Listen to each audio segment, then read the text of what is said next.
Bang. And it's up there. Okay. Thanks. So we'll do call and response. Narayanam namaskritya Narayanam namaskritya Naram chaiva narottamam Naram chaiva narottamam Devim sarasvatim vyasam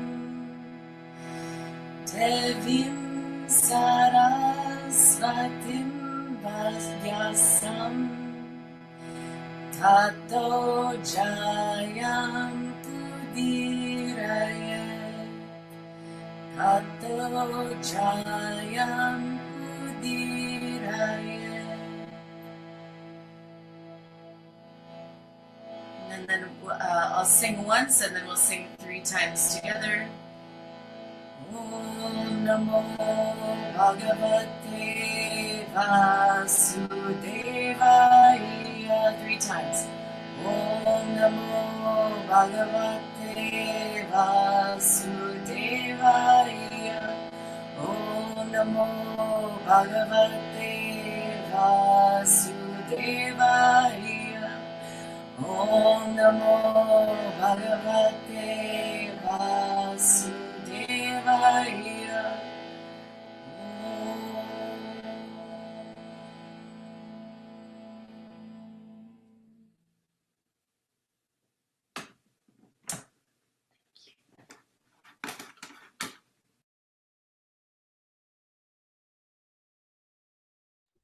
Akandamandalakaram yena vyaptam characharam tatpadam darshitam yena tasmai Shri Gurave Namaha.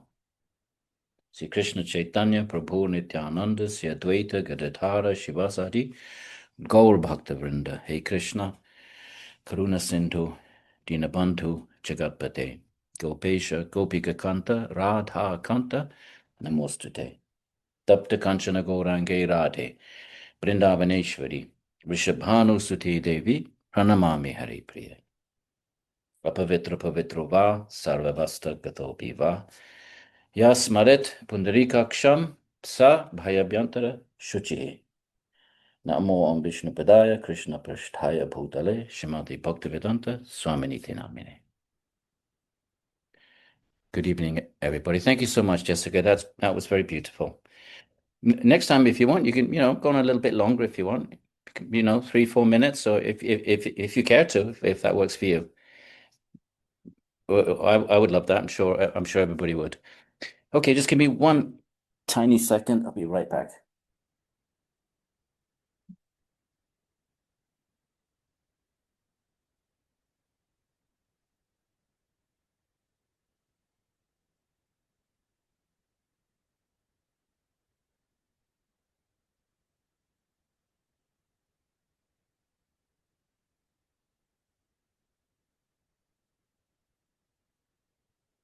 I'm sorry, I had to run out to the car. It'd be about 5 seconds. Jessica, do you want to I just run to the car, just going to get something. If you like, we could just do another Om Namo Bhagavate, a few Om Namo Bhagavates. It's up to you. Okay, sure. Yeah.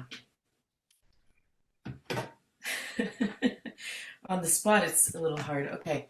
Well, we'll just continue then with the same. I didn't prepare anything else yet. Okay. So we can actually, we can go call and response then if it's going to be a couple of minutes, yeah. Om Namo Bhāgavate Vasudevaya. Om Namo Bhāgavate Vasudevaya. Om Namo Bhāgavate Vasudevaya. Om Namo Bhāgavate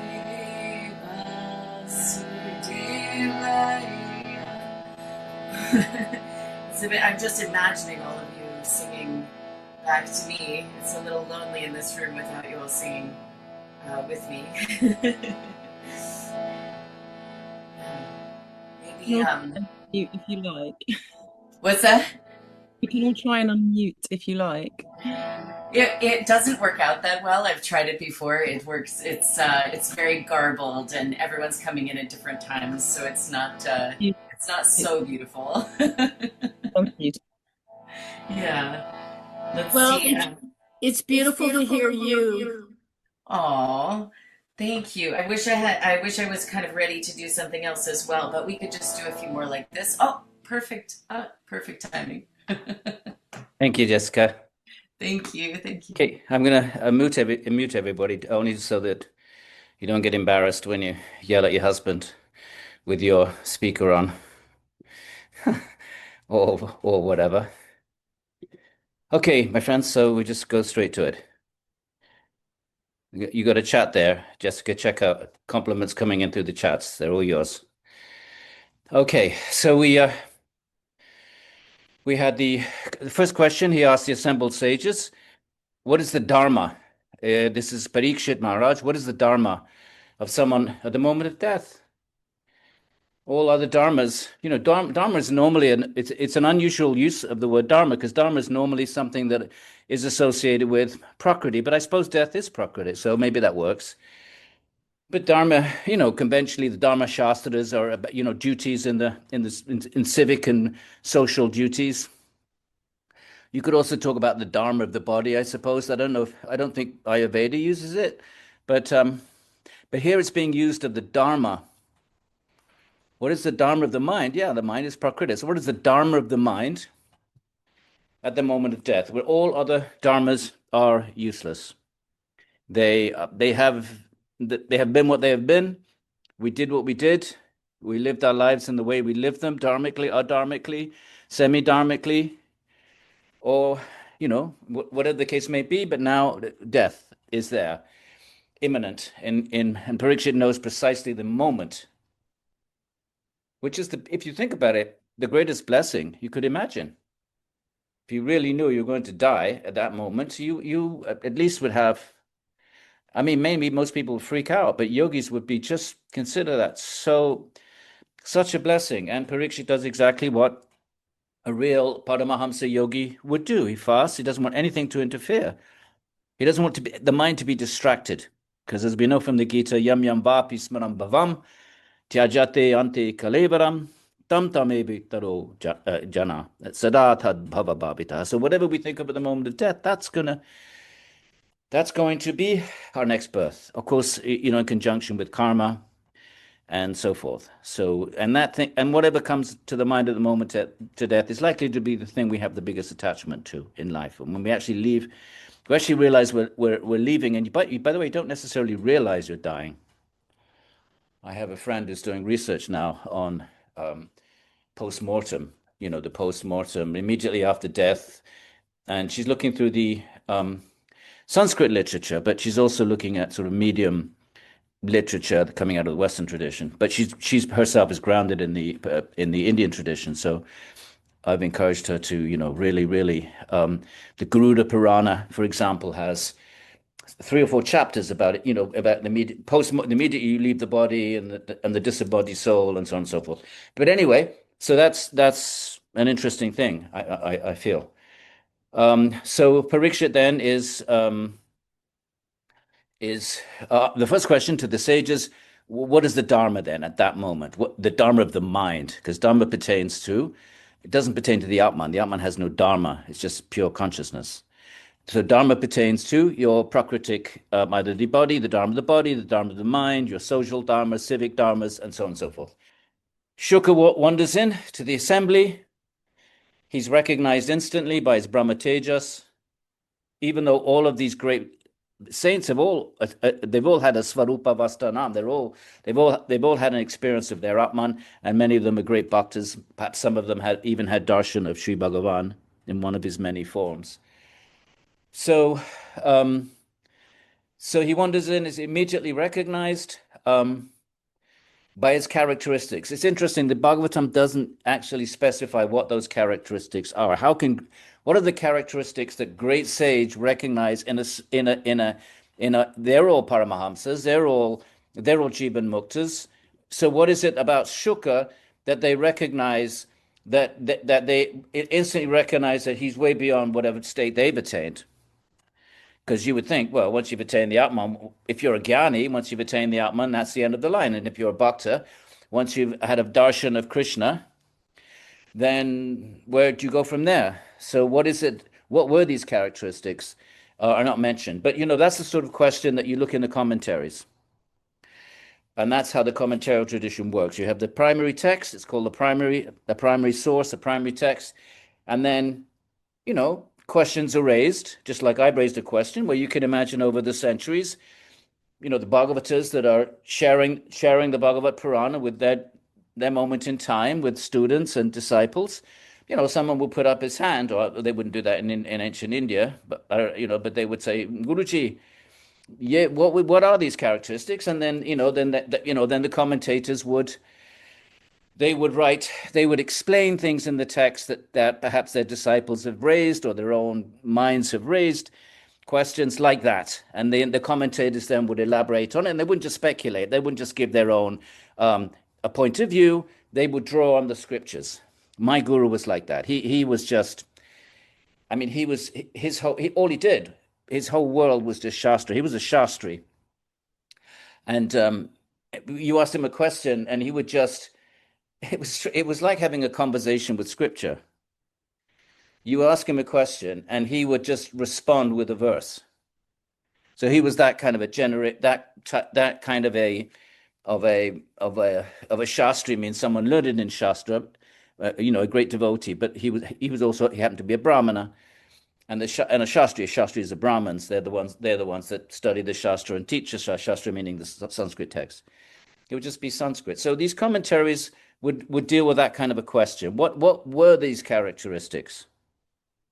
We know from the story of Chaitanya Mahaprabhu, 15th century, probably the greatest bhakta ever. I'm not saying that. It's been sort of widely recognized. His hair would stand on end. Tears would just shoot out of his eyes like projectiles. His limbs would contract and extend and contract. Kind of grotesque. They would fit well in Halloween, perhaps, but they could be seen as grotesque physiological symptoms because his bhav, his ecstatic states of love, prem, the material body wasn't made to accommodate that. Material body and the material mind are meant to accommodate, sensual input and samskaric creative thinking, and it just blows the system. So perhaps something like that. But that would be something to look into in the commentators for. So Shuka is now nicely seated, and now he asks us one question to the sages before Shuka arrives. What is the dharma of the person in the moment of death? And now Shuka is there, and he says, therefore I ask of you, the most eminent of gurus among yogis. So he's not flattering Shuka here, because all of the assembled sages recognized him. It was they that sort of recognized him. So the questions are, what is the means to perfection? Shouldn't that be what are the means to perfection? Typo. What are the means to perfection? What should be done at every moment by a person in this world about to die? And clearly that means us. How many people are informed of the exact moment of death? I don't know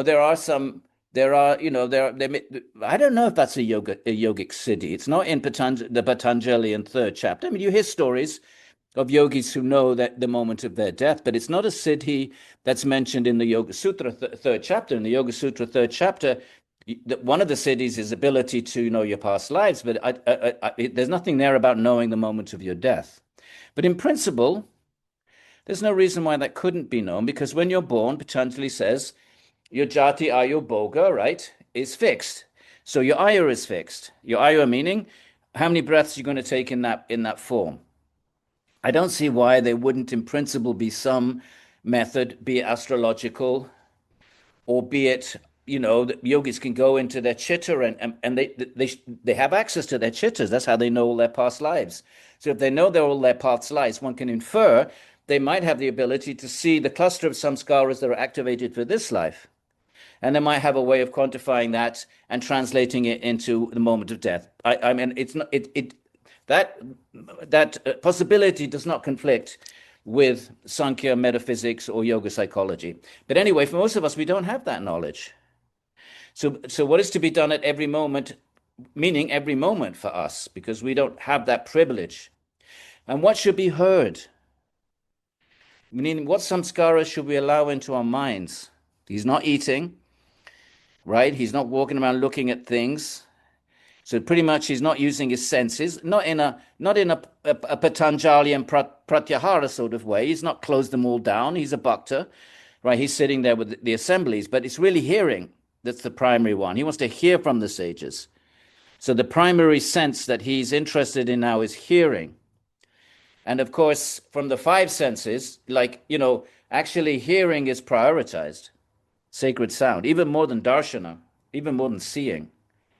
So so that's an interesting point. So what should be heard? He's not saying what should be seen, what should be smelled, but what should be heard?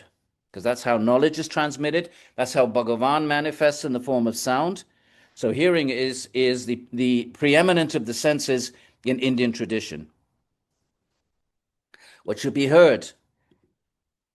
What mantra should be chanted? And we looked at this, jap yam. Okay, we looked at this. Remember, japa is, and jap yam, those of you doing Sanskrit, is a gerundive.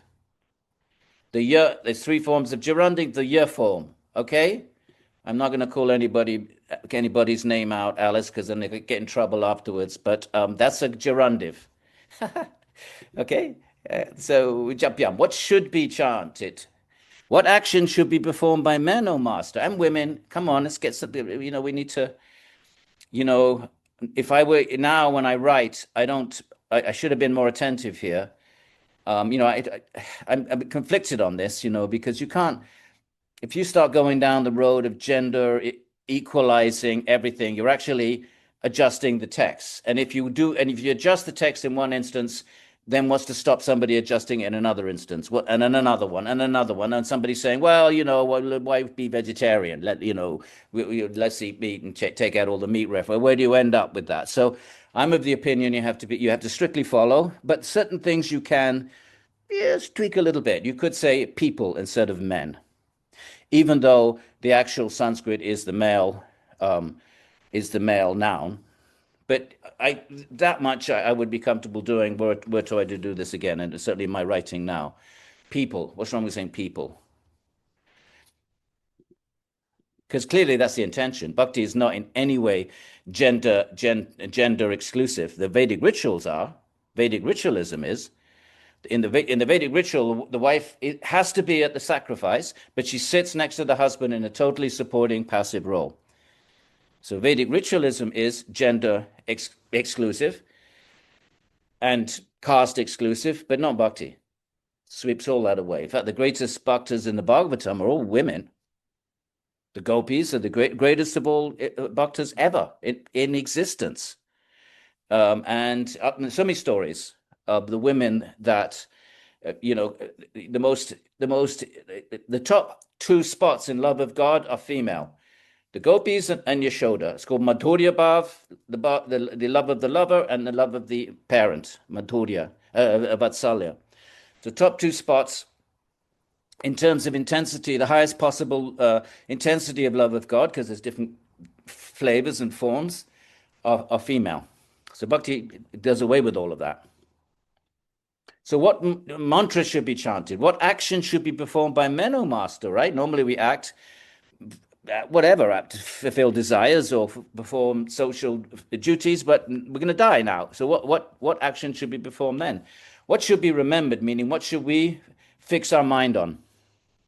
And what should be worshipped? And also, please tell me what should be avoided. So these are 7, 8 questions plus the one previously. And we mentioned, I think, about this. We explained this verse. Indeed, O Brahman, it is known that your honor never lingers in the homes of those attached to their households for more than even the brief time taken to milk a cow. Did we discuss this? Do you remember? Well, basically, the idea is that great beings, once you've attained these ultimate states, you have no reason to do anything. So some just sit in the cave and meditate and just avoid the world and just go back into their meditative states. And, when their karma pushes them out for food or nourishment, they come, but basically they're isolationists. And others, since there's no reason, the Bhagavata, the Gita says, there's no reason to act, but there's also no reason not to act. So act in the welfare of others. So others wander around. And so the idea is these saints, they go to the householder, they knock on the door and they beg some milk. They don't actually want the milk, but they're giving the householder an opportunity to ask questions about ultimate truths. If the householder doesn't take advantage, the time it takes to milk a cow, they go. But if the householder, somehow or other, the samskar is in the householder's mind, recognize this is a rare occasion, a special being, invites the saint in, and honors him and asks questions, then they'll stay. As long as there's discussion of Krishna and Bhagavan and the Atman, they'll stay.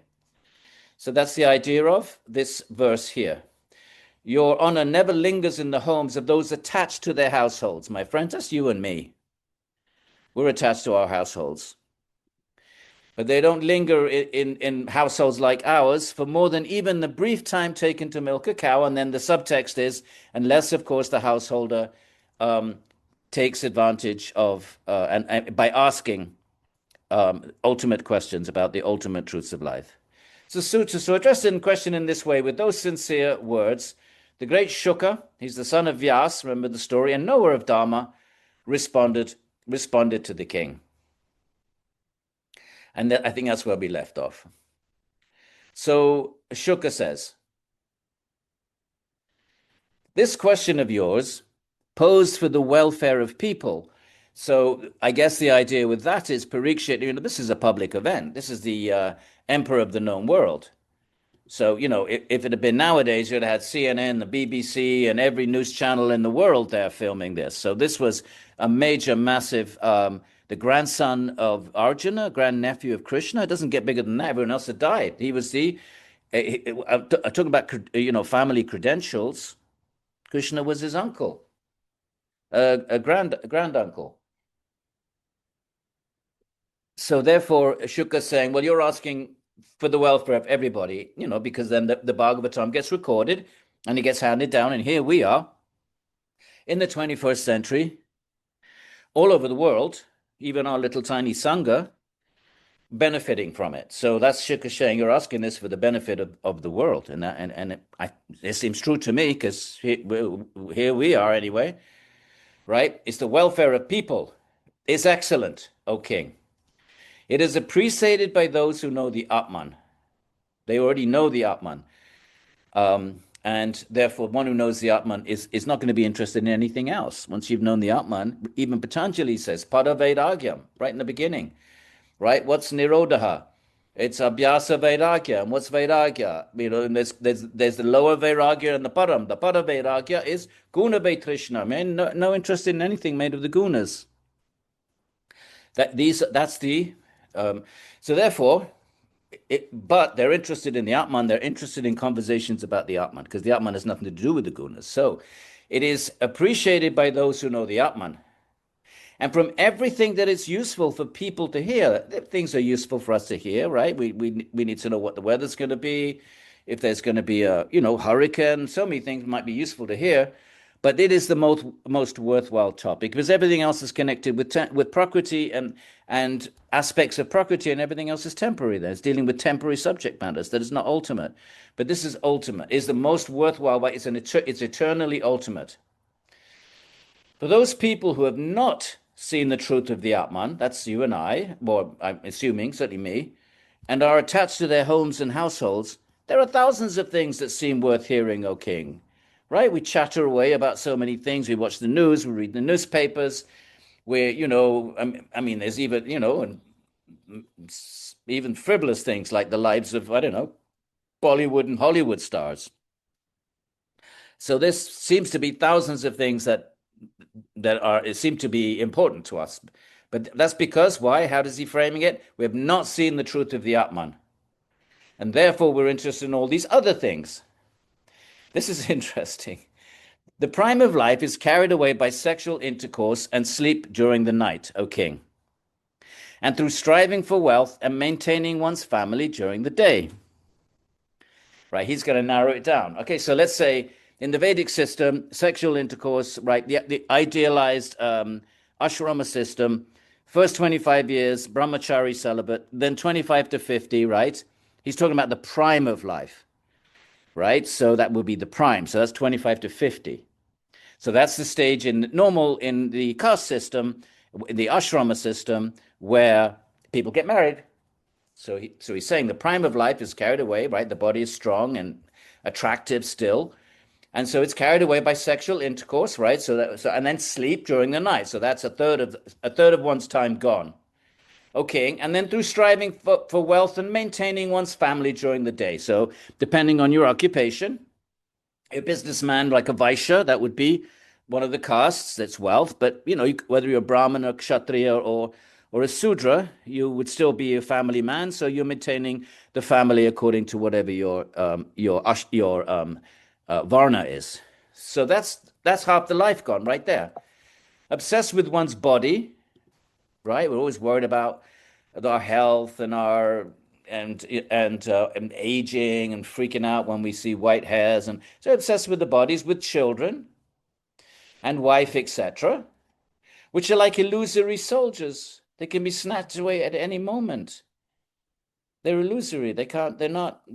All of these things we cling to are gone. It can be gone at any moment. I'm sure we've all had tragic deaths in our immediate family. So it just happens, and we ourselves are subject. So they're illusory. One does not perceive their demise. We don't see that all of these things that we cling to, our relationships, our partners, our spouses, our children, we don't see that they're temporary. They're bound to end. They're bound to end in demise. They're bound to be taken away. So we don't perceive, even while actually perceiving it. We see it. We see our kids. They go to college, and and then they don't email, or whatever it might be. Right? All of these relationships are temporary. Especially in the West, our partners could just get up one morning and just say, "Oh, I don't love you anymore," and that's it. Gone, finished. You have all that time and energy invested in the relationship shattered. That's what the verse is saying. And it's true. We've all experienced this. Therefore, O son of Bharata, one desiring freedom from fear, right? Fear that we'll lose our partners, that we'll lose our children, we'll lose our own bodies, our youth, our beauty, fear of death, all of these fears. What should we do? We should hear about. This is the Bhagavatam's answer to Parikshit's questions, and the rest, the 18,000 verses are going to expand on this. Hear about, that's what we're doing, especially in Book 10. Glorify and remember Hari. One of the questions was, what should you remember? Remember Hari, he's Bhagavan, Ishvara, the soul of everything, right? Ishvara is a term that's used in philosophical literature. So Ishvara is a term you find in Yoga Sutra, Ishvara is a term you find in Vedanta for personal Brahman, and Ishvara is even the term that the atheists use. They argue against Ishvara. When the Buddhists and Jains say, we don't accept Ishvara, and they give their reasons for that, they use the term Ishvara. Bhagavan already, you would use the term Bhagavan. Ishvara just simply means the creator of the universe, or the sustainer of the universe, or the controller of the universe.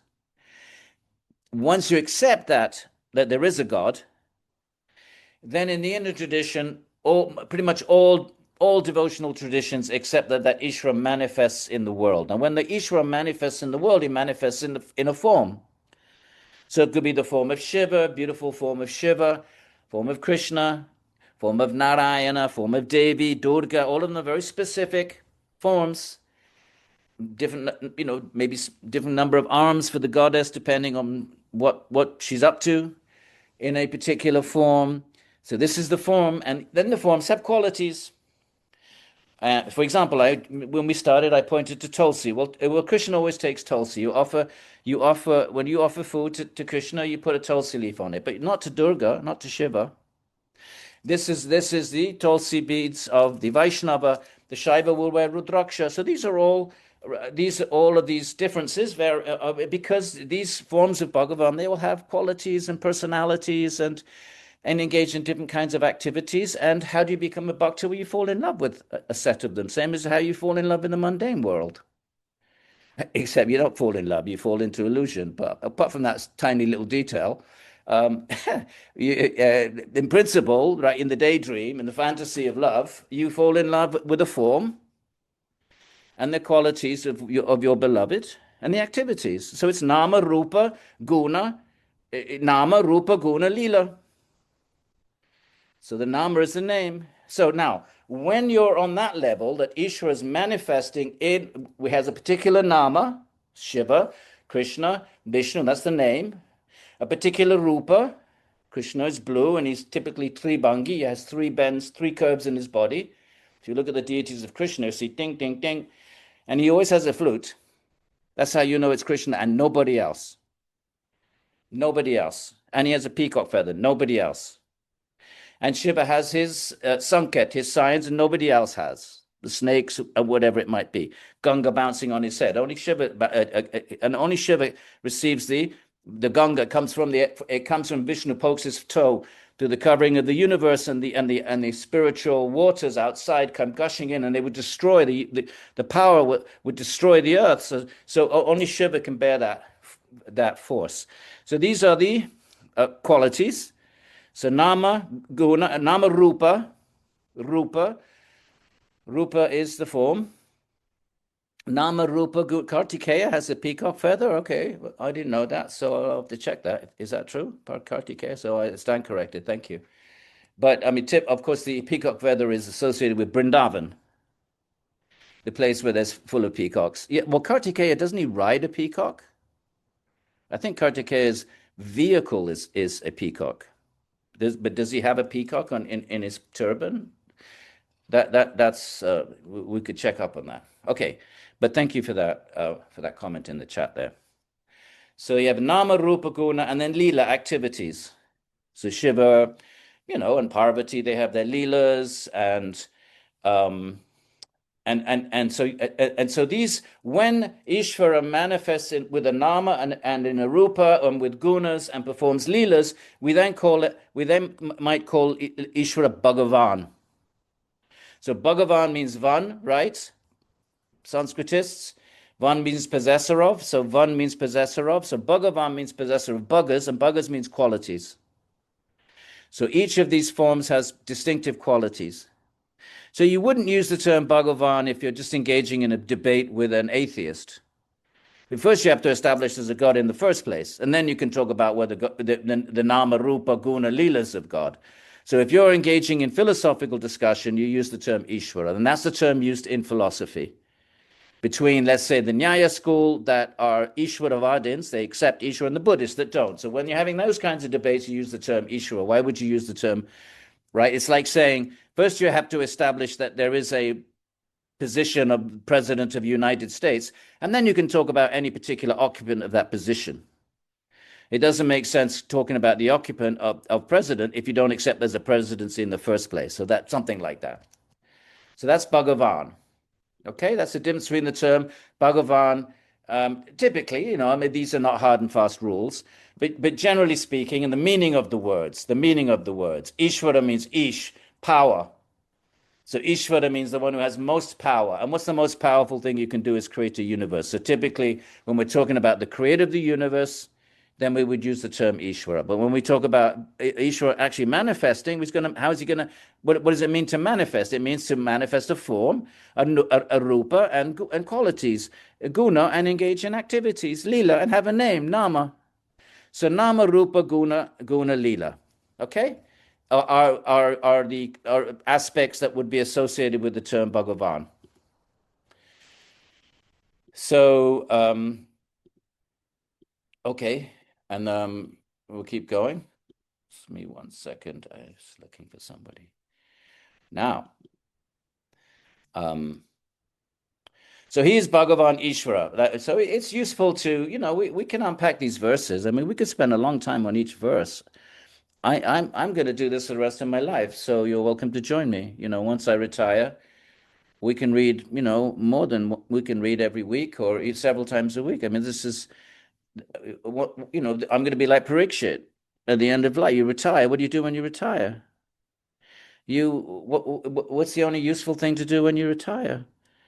It's to fix the mind of Bhagavan. So this is a beautiful way of doing that, reading the Bhagavatam. So I'm not going to rush through this, and you can stay with it or not, but I plan to be doing this until I croak. Okay? So I'll be on the deathbed like this. And preach it, so good. And just hang in there. And all right. So, right now, indeed, the perfection of life for a person, right?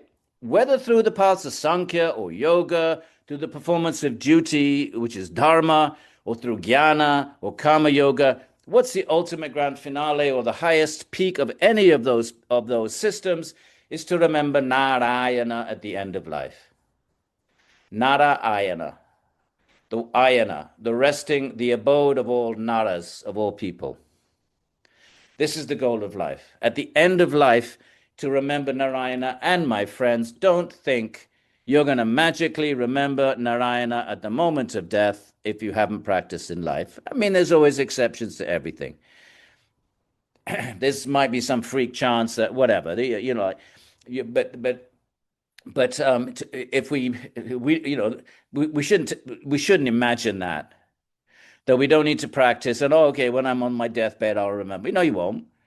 You'll be if you clung onto all of your if we cling onto our attachments and our nonsense and our illusions during life, what's what we're going to be doing at the moment of death, even more severely, because we're freaking out because we're leaving it. You think we're going to be able to sever that attachment at death if we haven't during life? Of course not. So therefore, to remember Narayana at the end of life, one has to practice during life. And that's that's the goal of life. Usually, O king, sages who have desisted from mundane ritualistic rules and regulations, okay? Now, here's the mundane rules, ritualistic rules and regulations are kind of like the Vedic sacrifice. The Vedic sacrifice is very materialistic. And you're offering sacrifices. You read the Rig Veda. The Penguin has a, Wendy Doniger translated, bits of it. It's all just hymns to God, asking for stuff. It's what I used to call gimme, gimme religion. Gimme, gimme, right? It's business. You throw things in the sacrifice and then you request this, that, and the other in return. So what is the equivalent of that in our day and age? Because we shouldn't be thinking that's back then and not now. No, that mindset is exactly the same mindset. If I grew up a Catholic. If you go into a Catholic church and light a candle in front of a saint and ask, and Catholics, their patron saints are like the Devas. There's a patron saint for everything. So you go into a church and light a candle and, to whatever, the patron saint of traveling before or whatever it might be, Padre Pio, and you ask for this, that, and the other. That's exactly the mindset of the Vedic ritualist. So the rituals are different, but the mindset's the same. It's nothing to do with spirituality, nothing to do with the Atman and Bhagavan and love of God. It's simply trying to bribe higher powers with your little candle or your little donation in the box. You're trying to bribe, or at least cajole. Let's be a little less harsh. You're trying to cajole the patron saints to give you boons. And Catholics are serious about this, as every society known to anthropology has something like this. So that is what the verse is talking about. Should be relinquished. That kind of a mindset. It's nothing to do with spirituality at all. It's just high-level business, transaction. I mean, it's pious and it's purifying, but it's nothing to do with yoga. So those who have desisted from mundane ritualistic rules and regulations, fasting to whatever, to certain times of the year to get some kind of result, wives fast for their husbands, all of this sort of thing. Is simply mundane, pious, and probably sattva conducive, but nothing to do with yoga. So the sages who have desisted from this are situated in the state beyond the gunas. They've attained Brahman. When you're in that state, you relish the qualities and stories of Hari. This verse cannot be accommodated in Advaita Vedanta. In Advaita Vedanta, when you've reached Brahman, everything is illusory, including the stories of Hari. Hari is illusory in Advaita Vedanta. Whereas in Vaishnavism, the world isn't illusory. And impersonal Brahman is not the highest. The Atman is not the highest truth. There is a truth beyond that, an eternal individual truth called Bhagavan, Ishvara. So this verse specifically cannot be accommodated in an Advaita type of philosophical framework. So the Bhagavatam is a Vaishnava text, right? Because once you're situated in the state beyond the gunas, who have attained Brahman in traditions like even Sankhya and Advaita Vedanta, that's it. You don't do. What are you doing bhakti for? Bhakti is just a process. It's not the goal. But in Vaishnavism, it's the process and the goal. And what's the goal? You spend all eternity engaging in a loving relationship with Bhagavan, and that means what is that? What is love? You relish the qualities and stories of Hari. Even in the mundane world, when you think you're in love, right, for 6 months, whatever, all you can do is think about your beloved and talk about your beloved. Or if you're a young mother, or you go down the park with your baby, and what do? You talk with the other mothers. All you do is talk about your child, and we did this, and she did that, and so forth. So something like that. The bhaktas have that. Their mind is constantly absorbed. And the theologians actually use the mother and the baby as the closest thing in our realm. The closest thing in our sphere of experience in terms of actual love is that of the mother of the child. So they relish the qualities and stories of Hari. The Bhāgavata Purāṇa, this Bhāgavata Purāṇa is non-different from Brahman. Just like mantra is non-different from Brahman. Just throw a log in the fire here. It's fire time. Oh, that's going to go out. Okay, new one. All right, I'll let it go out. It won't take too much time. So therefore, when we talk about fixing the mind on God, how do you do that? What does it mean? God isn't some abstract principle, some kind of a vague sense of something higher. Nothing wrong with that. That's a good start. But the Puranic tradition is much more specific than that. Fixing the mind on God means you fix your mind, and those 4 things. Nama, Rupa, Guna, Lila. You fix your mind on the name. You can have the name running through your mind all day, even while you're doing other chores. Once you've practiced japa for many years, that mantra is kind of like background music in your mind that you might not always be fully focused on because you're doing your activities, but you can check in on any time. So that's one way of thinking of God, or having the mind fixed on God, is having the mantra there. Then the Bhagavatam is another way, absorbing the mind in the Bhagavatam. So what we're doing now is God consciousness, where our minds are absorbed in God consciousness, because where our minds are absorbed in this text. That's why it's called the Bhāgavata Purāṇa. It's Bhāgavata is Bhagavan. It's non-different from Brahman. It's not a representative of Brahman. It's not a channel through which we get to Brahman. It is Brahman, just like mantra is Brahman. So he says, I learned it from my father Vyasa at the end of Dvapara Yuga, the third world age. So it's not that the Bhagavatam that we have now, it's not a historical construct according to the text. It's not it's apaurushaya. It's not written by any human. It's transmitted by humans. It might be put down in writing by humans, Vyas specifically. Actually, back then it was all oral, so it probably wasn't put into writing until, I don't know, the early centuries of the Common Era. So it might become fossilized, but it is considered eternal because Bhagavan is eternal. And Krishna is eternal, and his leelas are eternal. So the Bhagavatam, it does have historical stuff in it. It talks about kings, it talks about lineages, it talks about historical events.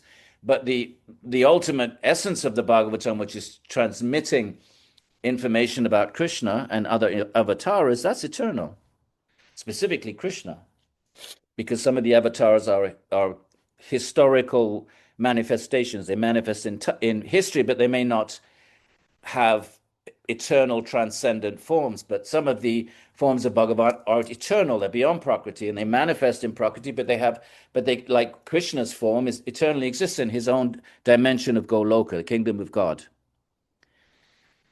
which is everything's made of pure, nothing's material, no matter, no time, no cause and effect. Everything is pure condensed consciousness. But there's forms. And that's where bhaktas want to go. They want to go to these realms and they receive a spiritual form, right? The Atman leaves, just like any moksha. The Atman leaves the body. Well, everybody leaves the body at death, but you also, moksha means you cast aside the subtle body, which you've had since infinite births, the same subtle body, the linga, the sharira, the shukshma sharira, the antakarna, you leave that. Now what happens? You go to these spiritual realms, whichever form of Bhagavan has captured your heart, and you receive a spiritual form. And that's specially designed to allow you to engage in loving relationship with God. Just like these material forms are specially designed for us to receive our karma, the fruits of our activities. So I have bad eyesight because of some karmic reason, and we all have whatever issues and assets and defects, all karma. But the spiritual forms are designed to accommodate the type of love we wish to share with Bhagavan. And Bhagavan takes the form appropriate to that. So you have eternal relationship with Bhagavan. This is the moksha of the Vaishnava traditions. Not very, very different from the moksha of the Jnana traditions, which is a state of infinite, eternal, Satchidananda, no sense of me. No. If you're infinite, there's no sense of you, because by definition, that which is infinite has no individualizing element. That's a hankara. Bhaktas don't want that. And the Bhagavata is a Vaishnava text. So, therefore, he heard it at the end of Dwapara Yuga, right? He's speaking it now to the king, but it's been transmitted.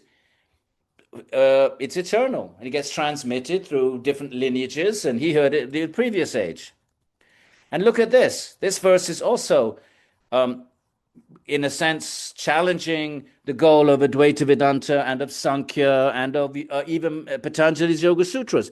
Although I had attained perfection and I was situated in the state beyond the gunas, what's that then?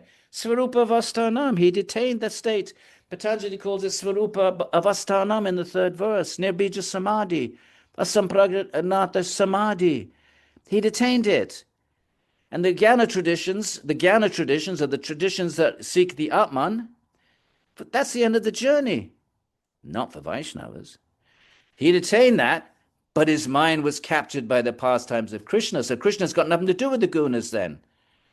You've gone beyond the gunas and not everything connected with the gunas. But Krishna's nothing to do with the gunas. And so Shuka's mind was captivated by Krishna, even though he was situated in the bliss of the Atman. Hence I studied this history, O sagely king. Now, a real jnani doesn't need to study anything. What are you going to study? You've attained the ultimate goal of life. What's there to study? But Shuka, what is he studying? He wants to know more about Krishna. Who's Krishna? Who's Bhagavan? Who's that being that's beyond my own Atman? I've attained my own Atman, okay? I've attained my state infinite, all of that stuff, Satchidananda, right? Ananta, all of the stuff we read about. Oh, we attained all of that. But he'd heard about this Krishna who's nothing to do with the gunas, and he becomes attracted to that. That attraction, that desire has got nothing to do with mundane. It's a completely different category of things, nothing to do with raga, with avijja raga. So pay attention to these points. There's a Vaishnava text. The Vaishnavas have a different ontology, a different sort of, they have a different spiritual geography, if you will. That Brahman is just, you know what they say Brahman is? The effulgence of God. The effulgence. Just like the sunlight is the effulgence of the sun. So you could be blinded by the sunlight and not even know there's a sun. It's not a bad analogy. I just was reading it this morning in one of the texts. That this Brahmajyoti, this Brahman, there's infinite and eternal, and that the Atman can merge into. No one's denying anything. The Vaishnavas don't deny all the claims of the Jnana traditions. They just say you haven't gone. You haven't. There's something further. So this Brahman is the effulgence, and it blinds. It blinds the Gyanis, so they think so you feel you've attained the ultimate truth. Why are they blinded? Because to attain beyond that, you can't get it by your own meditation. You can't get it by your own willpower. You can't get it by your own knowledge. You can only get it by surrender, devotion, humility. God can't be vanquished by your meditational virtuosity. And so the minute we surrender, then that covering of the light is removed, hiranyamayena patrena, and then Bhagavan reveals his rupa, okay, the form of God.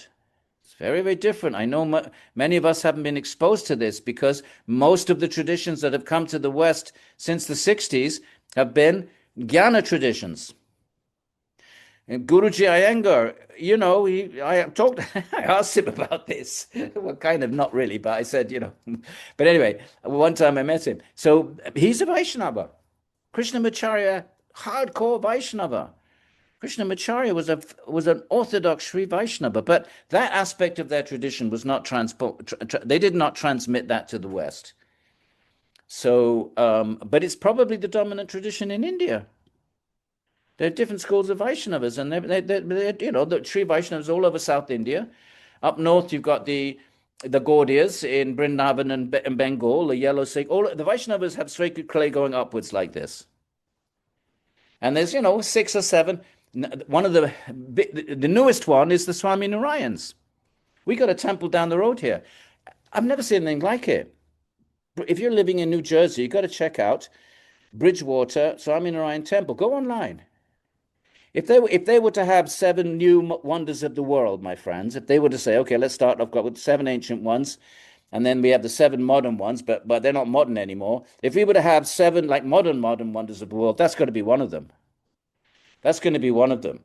So the Vaishnavas Vaishnavism is a dominant tradition. It's just, you know why it's challenging to Westerners? This is why I'm writing the book I'm writing, because we don't know what to do with these forms. And we've been told they're mythological. And who told us that? Who told us that? The missionaries in the 18th century. And what are they thinking? Well, they're thinking Old Testament. And thou shalt not have graven images. That's their samskaras. They're indoctrinated into the attitudes of the Old Testament, and they project that onto India, and they see 4-armed Vishnus, and they think that's like Baal of the Old Testament, or one of these Near Eastern deities.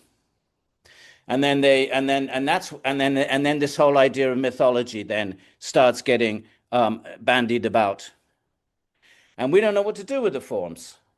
We don't have the samskaras. Our traditions haven't allowed us, haven't given us an opportunity to consider the fact that God must have a form. It has a spiritual form, nothing to do with material form.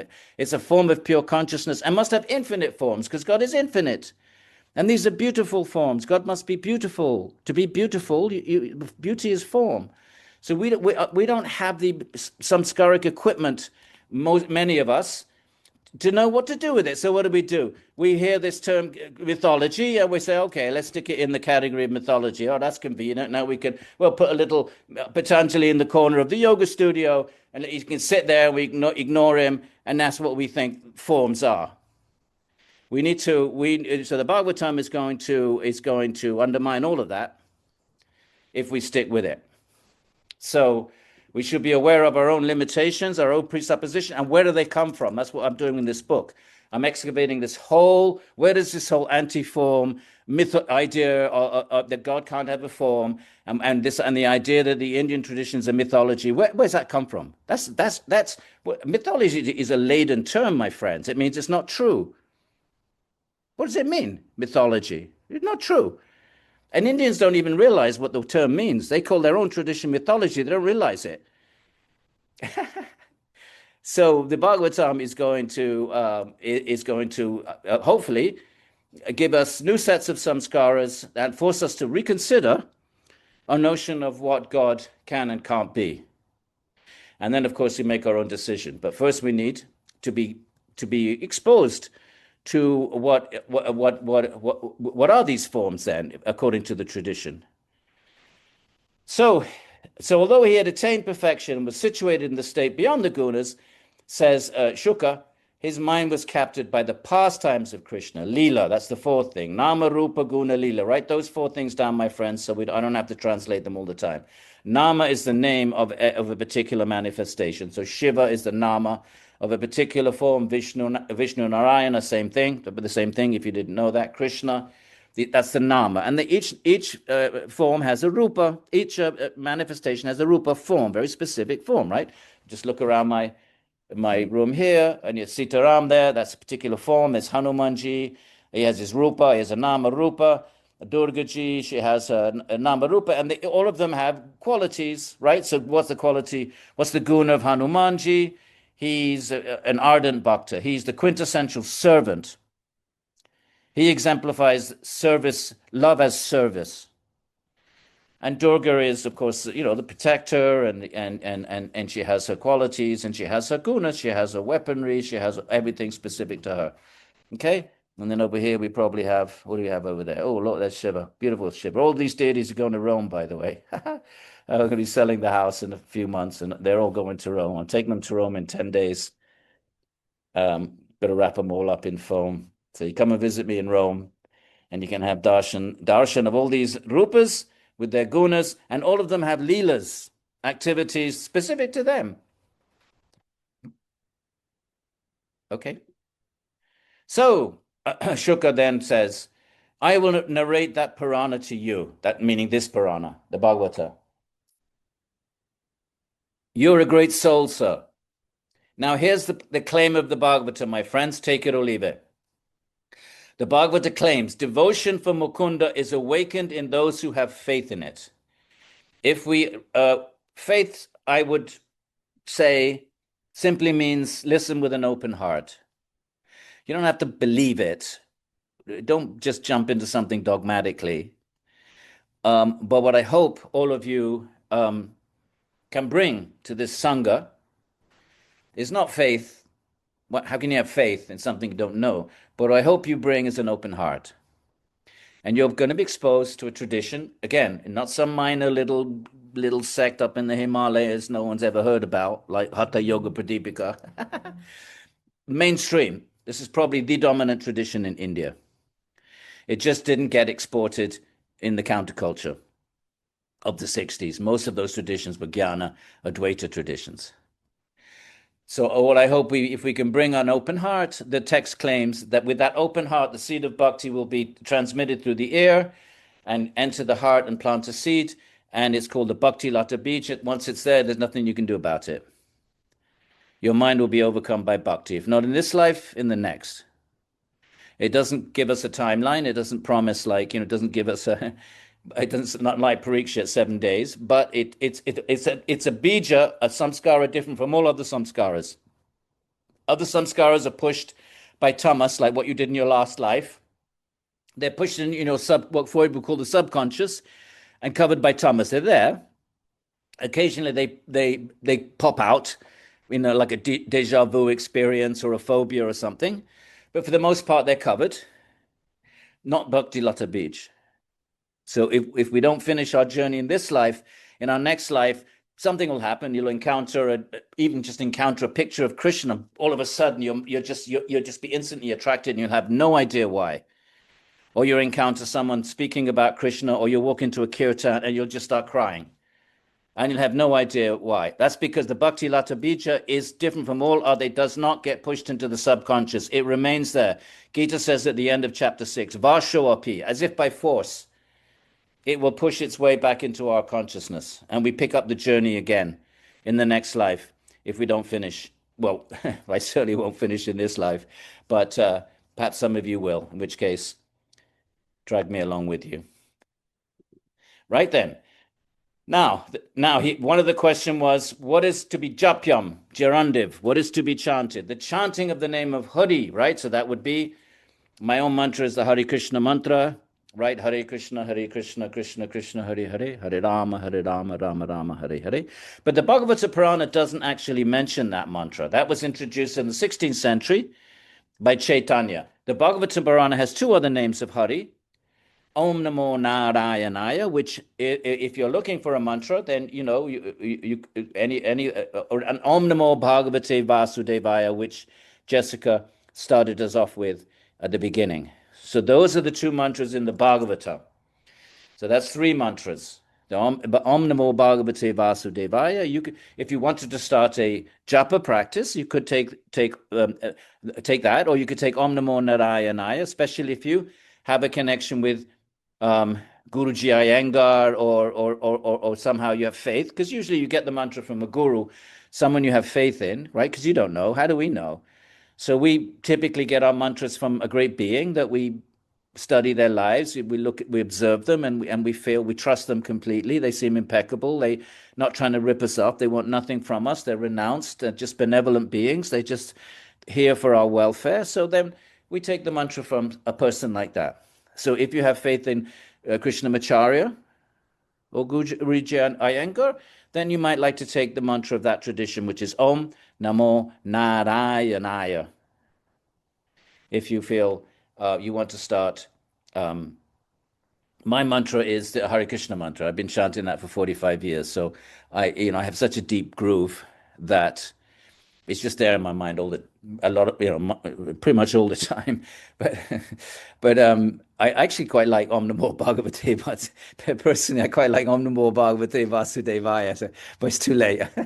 I received my mantra and I'm quite happy with it. But anyway, you can take these are the mantras, okay? The Vaishnava mantras. There's others as well. Sri Krishna Charanamam, that would be the Vallabha one, Sri Krishna Charanamam. So, different Vaishnava lineages have their own, Krishna mantras.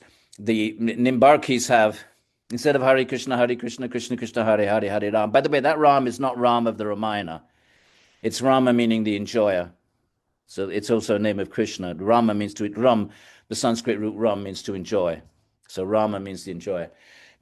But the house, literally, we share where I stay in India. The one place where my friend Lakshman, his wall right next to it is the Nimbarki ashram, and they chant, instead of chanting Hare Krishna, Krishna Krishna, Hare Hare, they chant Radhe Krishna, Krishna Krishna, Radhe Radhe, Radhe Sham, Sham Radhe Radhe. So they're real Radhe Krishna bhaktas. It's quite beautiful. So there's all of these options, okay? Within Vaishnavism, and of course Shaivism would have its names of Ishvara, and likewise Devi. The mother has her various names: Kali, Durgai, Om Durgyai Namaha. Professor, you have been recording for an hour now. Okay. So stop. What do I do? I say share. Stop share. But don't go jumping around. It's not Ben and Jerry's. And don't think, we've commodified everything. Don't think this idea that different mantras have different physiological effects. That's nothing to do with bhakti. It may be the case. There's Shakta mantras, but that's Vaishnavas have no interest in that. They want bhakti, love mantras. If you're your beloved, you don't go running around and checking out other possible lovers, do you? Bhakti is very monogamous. So all of these mantras that you get, coming out of often Shakta traditions that have physiological, you awaken this chakra, that chakra, nothing wrong with them, but nothing to do with bhakti. They have nothing to do with love of God. So just be clear about that. Those are physiological mantras. And those are a very different category of thing than what we're talking about here. So I stop. Okay. And then we go to share, and on we go. So the chanting of the name of Hari, right, in response to what it should be, Japyam, with the Y, Gerundiv. The chanting of the name of Hari has been prescribed for those yogis who are disinterested in material enjoyment and who desire freedom from fear. This is not some physiological Shakta, chakra-related kind of mantra. Yogis are disinterested in all of that. They're not looking for physiological, nothing wrong with that. with physiological alignment, and so on and so forth. What is the use of many years squandered mindlessly by a deluded person? How about that's me and you, my friends, squandering our time, just, looking for things to do, and, it was mindlessly. Not all of it useless at the moment of death. What's the use of many years squandered mindless? Squandered meaning anything that's not connected to the path of bhakti for the Bhagavatam. It's squandered. That doesn't mean we can still have families and professions, but in our minds, all of that, we're offering all of that to Bhagavan. We're always thinking, how can I make this duty a service rather than a boga, rather than trying to enjoy it for myself, trying to get boga. Boga means to try to manipulate prakriti in order to enjoy it for one's ahankara. Let it be known, it's better for 1 hour to be spent than a whole lifetime squandered mindlessly. 1 hour. If we have that 1 hour where we really, really, really reach a place of deep sincerity, bang, that's the samskara. And even if we just that 1 hour, then we go back to squandering, that 1 hour, that samskara will reemerge next life. So let it be known that it's better for 1 hour to be spent striving for one's ultimate welfare, not this mindless squandering. And then he gives an example to Parikshit of a forefather of Parikshit.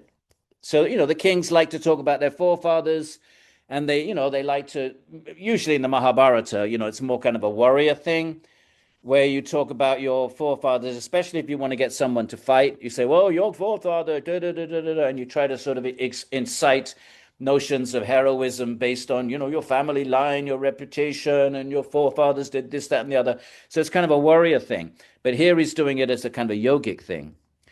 And he says, after the sage king, right? This is the Raja Rishi. It's a Raja, but it's a Rishi. So they are sage kings. So they rule the world, but they're sages. So they experience their Atman, and many of them are great bhaktas of Bhagavan. Remember, that's two different things. I'm going to keep repeating it. I don't care how many times. We got to get this into our heads because we're so indoctrinated that, Atman, Atman, Atman, Brahman, Brahman, Brahman. We got to get into our heads. There's two different things. There's your Atman and there's Bhagavan, and they're two different kinds of experiences. They're different categories. They're not alternatives or two sides of the same goal. They are different categories of things.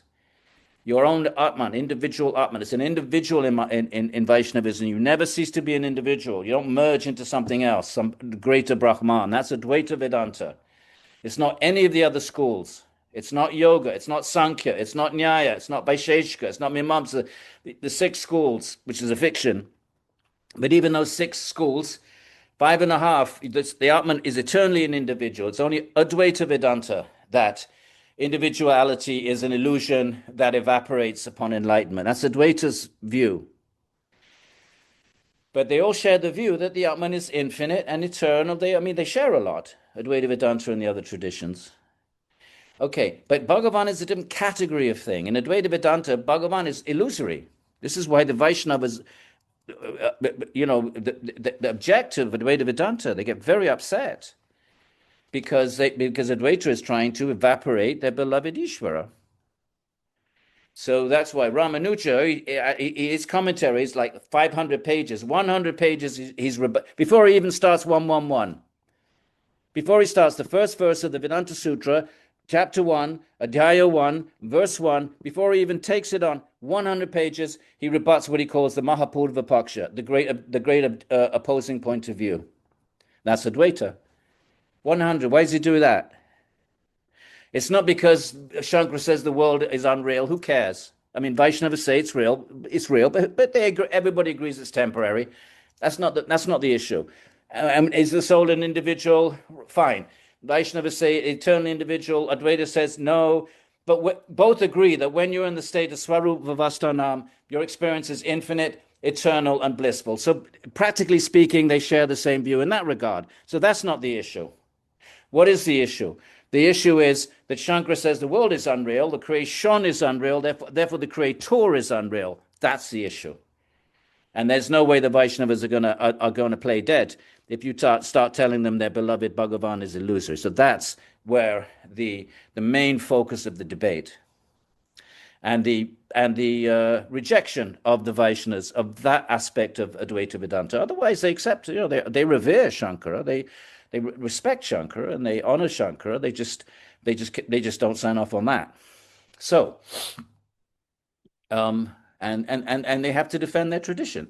Now, this sage king Kartavanga, after he also found out what remained of his life in the world. I can't remember the story, but footnote number 1, if anybody has the blue book, we can look that up. It's probably in the footnotes. I can't remember now. Right, doesn't matter. When he found out, he renounced everything in an instant and dedicated himself to Hari, who bestows fearlessness. So Shukra is trying to give King Parikshit an example of someone who exactly in Parikshit's situation, also a great king and a revered predecessor. And basically he's sort of saying, well, he did it and you can do it. It's kind of like, I guess it's psychological. He's being strategic here. There is a limit, O Kodava, right? Parikshit is, basically the Kurus. Usually the term Kurus is used for the other side on the Mahabharata war. There's the Pandavas and the Kurus, but technically they're all Kurus. They're all descendants of Kuru. So here he's calling Parikshit, who is actually the great grandson of Arjuna. So he should have been called a Pandava, but they're all Kurus actually, technically. So there's a limit, O Kaurava, to your lifespan. 7 days. Take all steps necessary to prepare for death during this time. When the end comes, a person should sever desire for this body and all that is associated with it, family, possessions, and the like, with the weapon of detachment free from fear. My friends, if you're on your deathbed, don't be having your dog sitting there and your family and calling your kids. Say goodbye a week before. You don't want to be surrounded by your attachments. It's a serious business. You explain to your kids, look, give your blessings, give all your stuff. Here, take the house, go on. Right? And take the longboat, and the harmonium, take everything you got. But you want to be alone, my friends. Take this seriously. Because if your mind is, you don't know when you're going to die. You don't know the actual minute. It's very hard to tell when the soul leaves the body. Because there's a period of, it's very hard to tell because the breathing slows down really, really slow. Unless you're hooked up to some machine, I don't know. But if you're dying at home, how do you know? So don't be surrounded by attachments. That final moment, what can they do for you anyway? What can they do for you anyway? And plus, you don't want them to witness it. Why do you want them to witness it? That's not, it's not nice on your kids and your family. Tell them, explain what you're doing, and they'll respect you. Set an example. You set an example of how to die. It's very serious. My dad, he really inspired me on his deathbed. He wasn't a yogi or anything. He was just a dharmic Englishman. Right. So you should sever desire for this body, all that's associated with it, with the weapon of detachment, free from fear, with mind fixed. One should leave home alone, wash in the waters of a sacred place, sit on a seat prepared according to prescriptions, right? So kusha grass, all of that. Not super important, but, it's part of the culture. One should concentrate on the 3 constituent phonemes of Om, right? Om is actually, it's not Om, it's actually Aum, because O is a conjunct vowel. A conjunct vowel, right? You have simple vowels, A, I, U, and in Sanskrit, R or Ri. That's a simple vowel. It's not, if you put it in one of those machines, it's just a simple vowel. Then you have 2 vowels joined together. Actually, O and A are actually 2 vowels. We don't think of it that way, but if you put it through, O is actually A and U. And A is actually A and E. So Om is actually 3. It has 3. It's Aum. So sometimes that's why you see it written A-U-M. O is actually A-U. So there's 3 constituents of the sound Om. That's what it's saying, and that's a fact. So one should concentrate on the three constituent phonemes of Om, the great and pure Brahman in the form of sound, right from the beginning of the Upanishad, especially the Mandukya. It's all about Om. It is, notice it doesn't say the symbol of the great and pure Brahman. It is the great and pure Brahman in the form of sound. And of course, if you're a devotee of Krishna, then your Om extends into Om Namo Narayanaya, Om Namo Bhāgavate Vasudevaya. And the Krishna mantra, the theologians say Om actually reverberates within it. So Om is retained, but it's a seed, and seeds produce fruits. You put an apple tree, a seed in the ground, it produces an apple tree with particular fruit. So Om then in devotion manifests its rupa and guna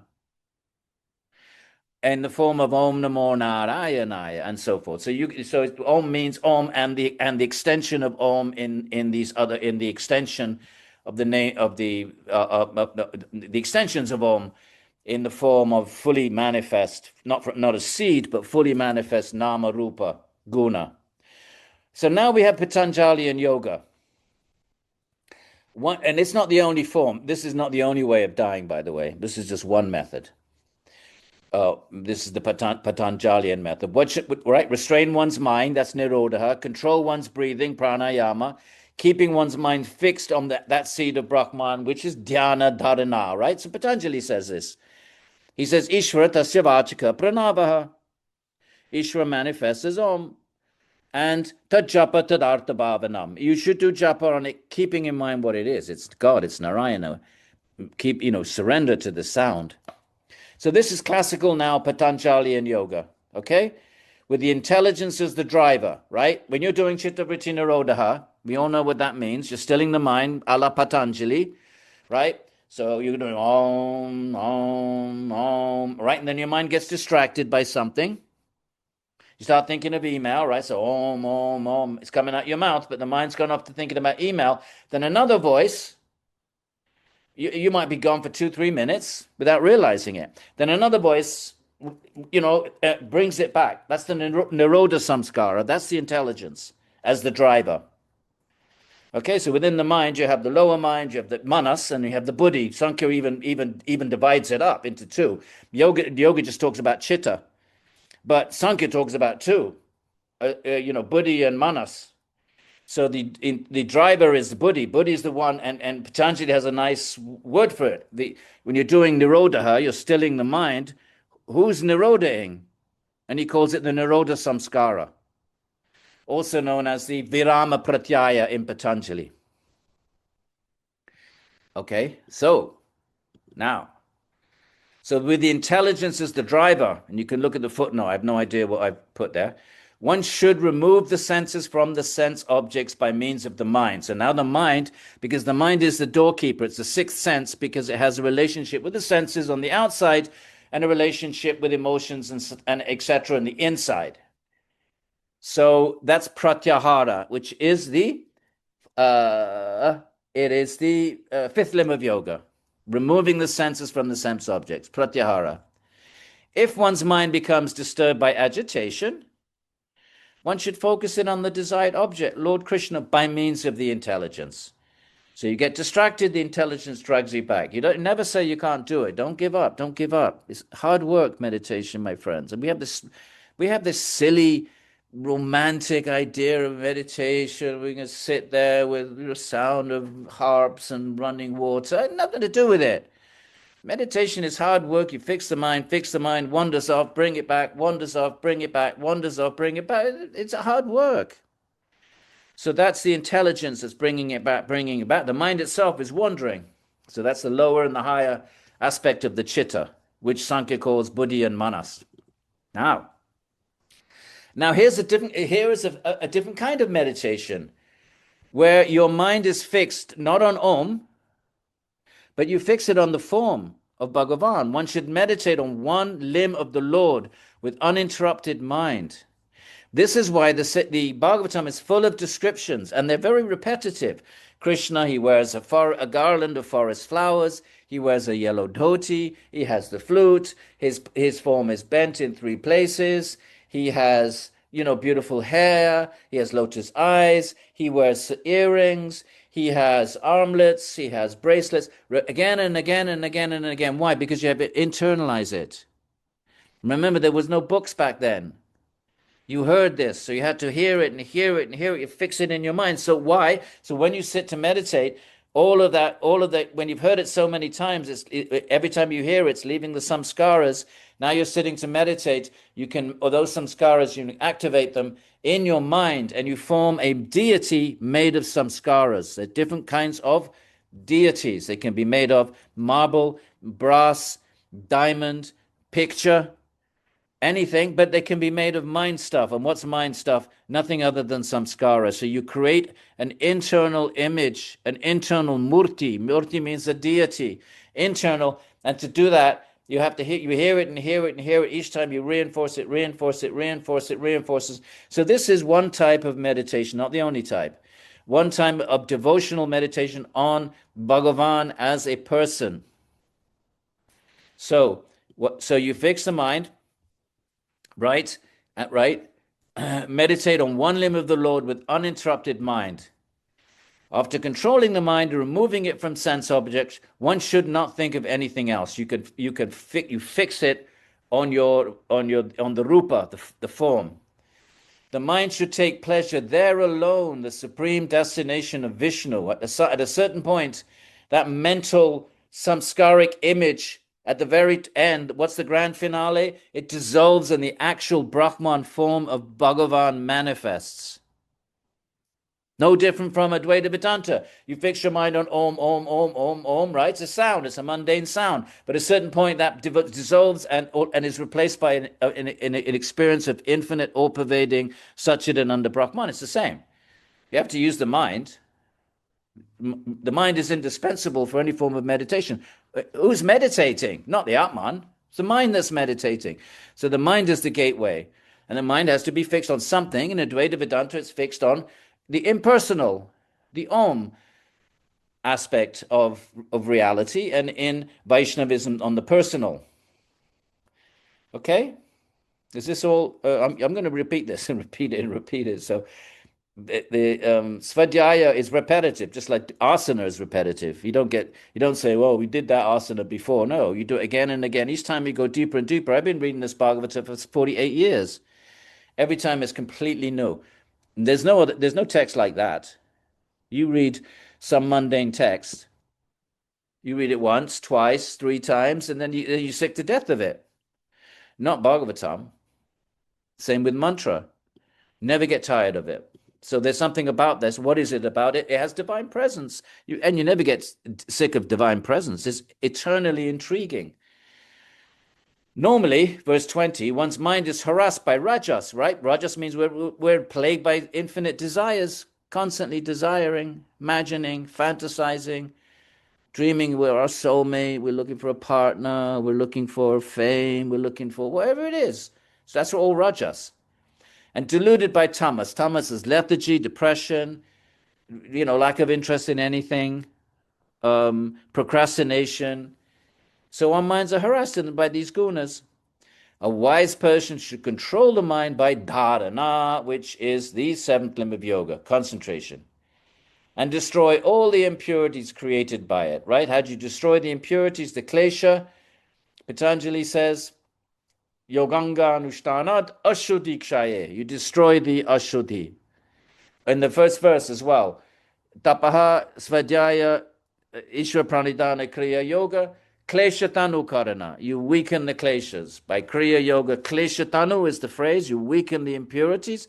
And later on in verse 28-29, Ashuddhi Kshaye. By Yoganga Anushtanat. By following the limbs, Ashuddhi Kshaye. So in both instances, whether the Kriya Yoga at the first verse or the introduction to the Ashtanga Yoga, why do we do this? Ashuddhi Kshaye, to remove the impurities, or in the beginning, Klesha Tanu, to weaken the kleshas. So that's the same kind of thing here.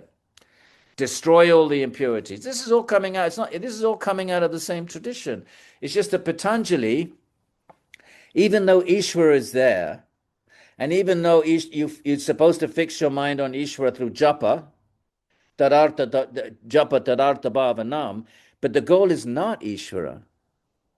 Even though Ishvara is in Patanjali, the goal is not love of God. He didn't tell us anything about Ishvara. He just says he's supremely omniscient, he's the guru of the ancient, he's beyond klesha karma, and he can give you samadhi. A wise yogi is going to say, okay, you can give me samadhi, but who is this Ishvara? Who's beyond the gunas, right? Klesha karma, right? Ishvara Purusha Vishesha. Klesha, he's unaffected and abhichinnaha. And he's the guru of the ancients. That means he must be eternal. He taught the ancients. So where is he? Who is he? Why aren't we asking that question, those of us who read Patanjali as our canonical yoga text?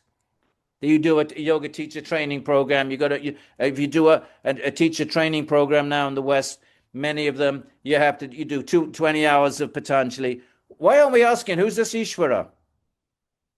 He's not the Ishvara of Advaita Vedanta because he's eternal. He's an eternal being. He's a Purusha Vishesha. Why aren't we asking that? Well, one reason is Patanjali doesn't tell us, because Ishvara and Patanjali gives us samadhi. But what if someone says, wait, hang on a minute, before I enter into this samadhi, which, and before I do that, who's Ishvara? Maybe I should try to find out a little bit about Ishvara. And if Patanjali doesn't tell you, then you've got to go somewhere else to find out about Ishvara. Where are you going to go? The Gita tells you a lot more, but not that much more. Krishna says, fikshamai no mi, yoginam api sarvesham, madgatein antaratma, of all yogis, the bhakta is the best. He'll say that kind of thing, but he doesn't really tell you that much about himself, other than, I am the highest truth, or even these vague things. Where are you going to go? Bhāgavata Purāṇa is the place to go in the Krishna tradition for more information about Ishvara. If you're a Shaiva Bhakta, you go to the Shiva Purāṇa. Or if you're a Durga Bhakta, you the Durga text. You go. There's a Devi Mahatmya. There's a Devi Bhāgavata Purāṇa. So you have to go to the Puranas if you want more information about Ishvara, my friends. And the Puranas haven't really, taken root in the West. Why not? Because they have these forms of God, and we don't know what to do with them. Because Moses comes down the mountain with his 10 commandments, and the Israelites are worshiping the golden, and he gets all upset, and he chastises the Israelites, and then the 10 commandments, thou shalt not have any, and we got this imprinted in our minds, whether we believe in it or not. It's still part of our cultural inheritance. So we end up with those samskaras that are averse from the get-go to the idea that God has a form, the idea that deity worship is one of the beautiful ways of engaging bhakti. We start off with the klesha, a dvesha, an aversion to it, whether we know it or not. We start off, and then we're told it's mythology. Okay, that works. Mythology. Maybe it has some cultural value, but it's not. It's nothing that. And once you start saying it's mythology and it has cultural value, well, then it's not our culture, is it? So then we don't relate to it. So let's break out of that. Because those ideas came from the colonial period. Those ideas came from missionaries. Who's a missionary? A missionary is someone. Well, how can you be a missionary unless you think your religion is superior to the natives? There's no other way you can missionize. The only way you can missionize is to tell yourself the story that your religion is better than the inferior one of the natives. That's mission. We still want to. Is that the story we want to tell ourselves? So we don't realize we have these bonds. We have these restrictions in our way of understanding what's going on in Vaishnavism. So let's at least be aware of them. Number one, let's be aware of them. And number two, let's be open-hearted and willing to cast them asunder, and let's let the Bhāgavata Purāṇa tell its own story without us throwing our Abrahamic baggage at it. Because that's what's happening. Consciously or unconsciously. It's Abrahamic baggage. And I don't mean that disrespectfully to the Abrahamic tradition. Baggage means whatever was relevant to the Old Testament Moses and the tribes of Israel and the Israelites and whatever that story is, has nothing to do with the story that's going on in India 2,000 years ago. So don't project one on the other, knowingly or unknowingly. I'm just urging us to be at least aware of that. That's all. So, now, while this concentration on Lord Vishnu, on the refuge, the sharana, the shelter of Lord Vishnu, is being practiced, when we do this, what happens? The symptoms of bhakti appear in the yogi. That means, we start to feel ecstasy. Sometimes we start to, physiological symptoms like tears in the eyes, horripilation, which sounds awful, but horripilation is when your hair stands on end. And sometimes you probably all experience it. In a kirtan, in a good kirtan, you feel like a little bit of a it's horripilation. It's basically it's bhav. It's kind of the preliminary symptoms of love, and it manifests in the body by tears and by a prickling of the hair, actually. And the word for it is an awful word, horripilation. It sounds like horrid, but it's horripilation. Look it up, horripilation. Who came up with that? But in Sanskrit, it's bhav. Now then, so this yoga, which is most auspicious, bhakti, quickly manifests. Sri Shuka said, the path of the Vedic scriptures is such that one's intelligence puzzles over the meaningless words. It's so funny. This is 2,000 years ago, and they thought nobody has a clue what the Rig Veda. Half of the Rig Veda, nobody understands it. And 2,000 years ago, the Bhagavata would say, what are these words in the Vedas? That is ancient, the Rig Veda. We don't know what it means. Half of those, the old Vedic texts, half of it's incomprehensible. If the Bhagavatam's saying that, it's one thing academic scholars saying that, and they're quite offensive. And then, people don't say that anymore in academia, but they would have done, 100 years ago in the colonial period, they would have talked about the meaningless words of the Vedas. The Bhagavatam itself is saying it 2,000 years ago. The meaningless words. I love it. I hadn't noticed that before. I'm going to try to remember that one. One's intelligence puzzles over the meaningless words. Wandering in here and there in the world of Maya, okay, that's the word for illusion. It's the same thing as avidya. Usually we use avidya for our own individual ignorance, and Maya is more cosmic, right? The ignorance that covers all beings, but the words are interchangeable, Maya and avidya. So one does not attain one's goal doing all this meaningless Vedic stuff. Right, and that would again go and plug it into our day. That would be all this our own equivalent of that. Asking God for stuff and doing rituals as a Catholic or a Christian or anything, some New Agey or whatever, some Santeria or any kind of ritual. You don't attain the real goals. You might get some temporary thing, but not real goals. Just like a sleeping person does not attain his goals through dreams. And what are dreams? They're made of memory imprints, right? So when you dream, what's happening? The samskaras from the day, right? Samskaras that come into your mind during the day, they sit in the chitta, and then when you sleep, you go through a REM, right? And REM is when these samskaras get agitated, but you have no control over them. So your dreams come out weird and wonderful. And then you go into non-REM, and then you come out of REM. So dream is actually samskaras. So the Mandukya Upanishad, there's 4 states of consciousness: waking, dream, deep sleep, and it just says the 4th.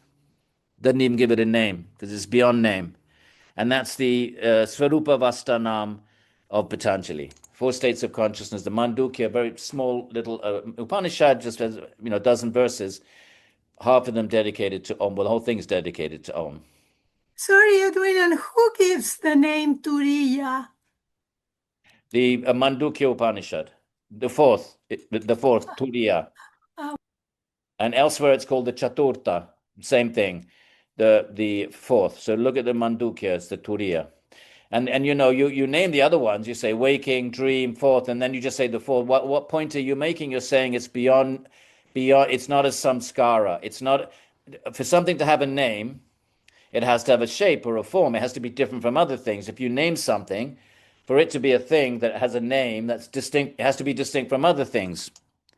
So the world of Namarupa is an Advaita thing. We were talking about Namarupa of Bhagavan, but now Namarupa, completely different context. Namarupa in actually, this is an Advaitin type of phraseology, that this world is, what is the world out there? We perceive things, right? And we perceive just differences. So here we have a plant behind me and a picture on the wall, and so there's differences, and so that rupa, this rupa of the picture, which is different from the rupa, the form of the plant, and because it has a difference, we can give it a name. So if you give something a name, it means it's different from something else. You give a different name. So that's the world of Namarupa. And so when you get to something beyond the world, like the experience of pure Atman, how can you name it? It's not a thing.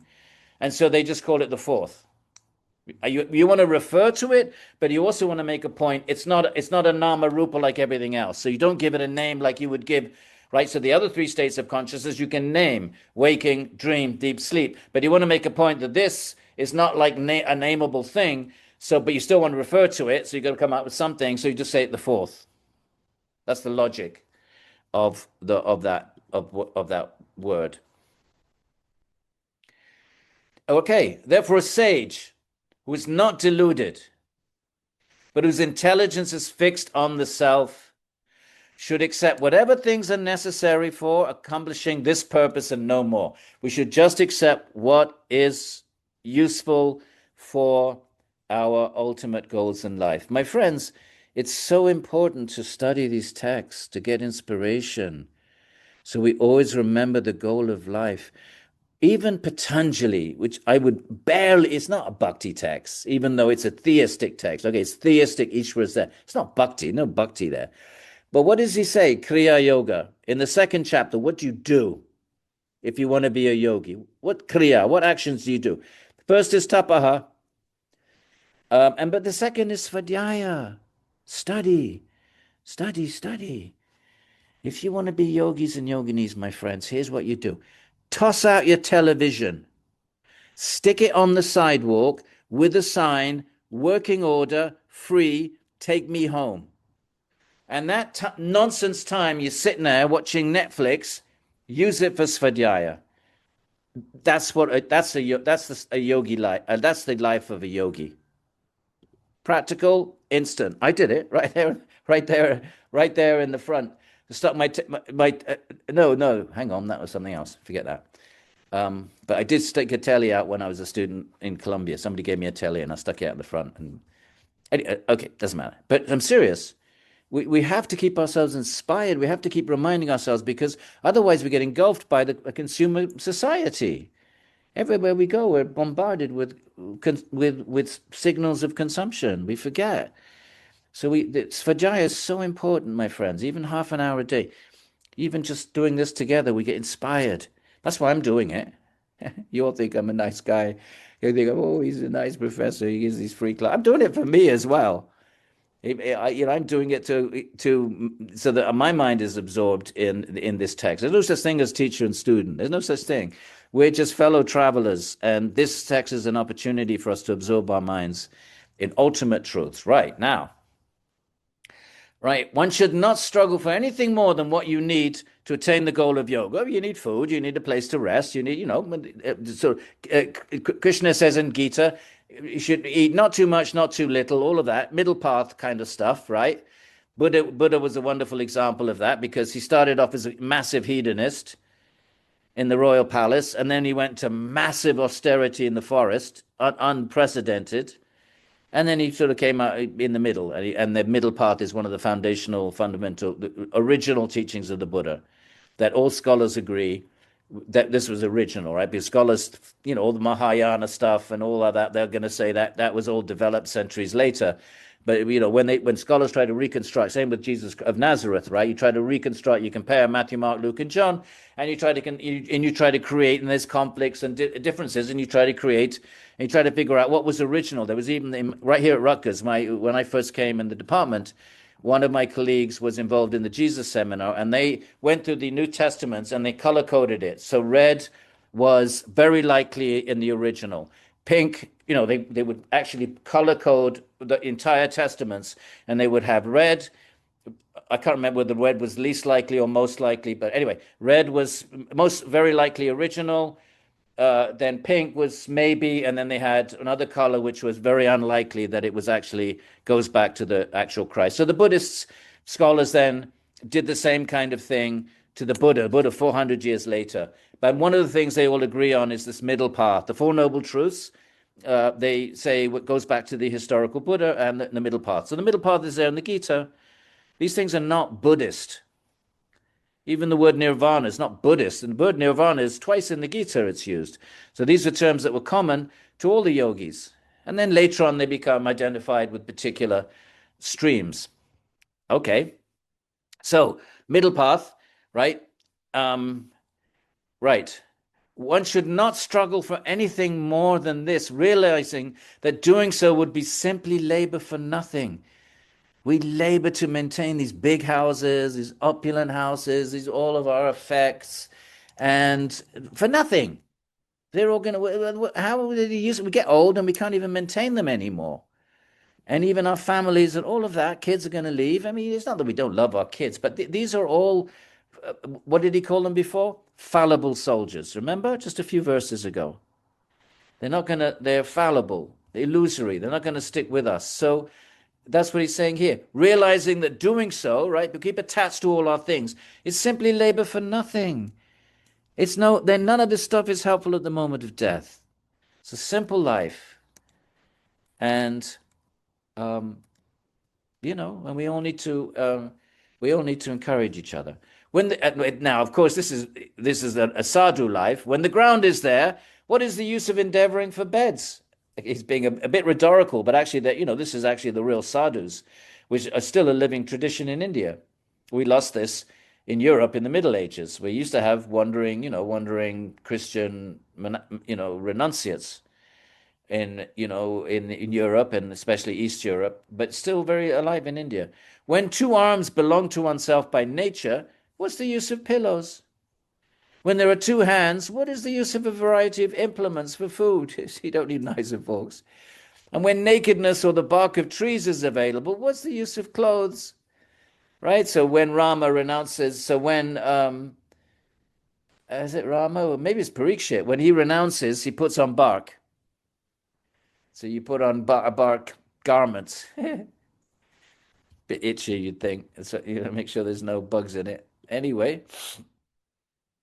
Are there no torn clothes discarded on the road? Do the trees who maintain others no longer give alms? Can't you sleep under the tree? Have the rivers dried up? Well, I don't know about nowadays. You'd probably die of contamination if you drank river water. Are the caves closed? Does the Almighty Hari not protect his devotees? Why don't we have faith that God will provide all our needs? Why should wise people serve those who are blinded by the pride of wealth? Right? We work for people, our bosses, who are, even Rutgers University's become like a big corporation, money-making corporation now. So why should we why should we become slaves, thinking we need to maintain ourselves? We become slaves of those attached to wealth. That's what the text is saying. Basically saying, live simply. It is the Atman that is the cherished goal. And not just that, it is a part of the unlimited Bhagavan. We're not God, my friends. We are ankshas, a part, tiny little sparks. If we were God, how the hell do we end up in Maya? Just ask that very simple, obvious question. If we are God, how the hell is it we can't even control our bowel movements? But to speak of create a universe. This just delusional. But we're parts of God. It is a part of the unlimited Bhagavan. The Atman is self-manifest, right? It's not created. So the Indian traditions, all of them, the idea of creatio ex nihilo, that God creates a soul from nothing, that doesn't make any sense. They would not accept that. How, because something can be created, it can be destroyed. So then it's not eternal. So they wouldn't subscribe to that idea of in creatio ex nihilo. You probably heard that phrase. It is self-manifest. It's not created. Self-manifest means it's eternal.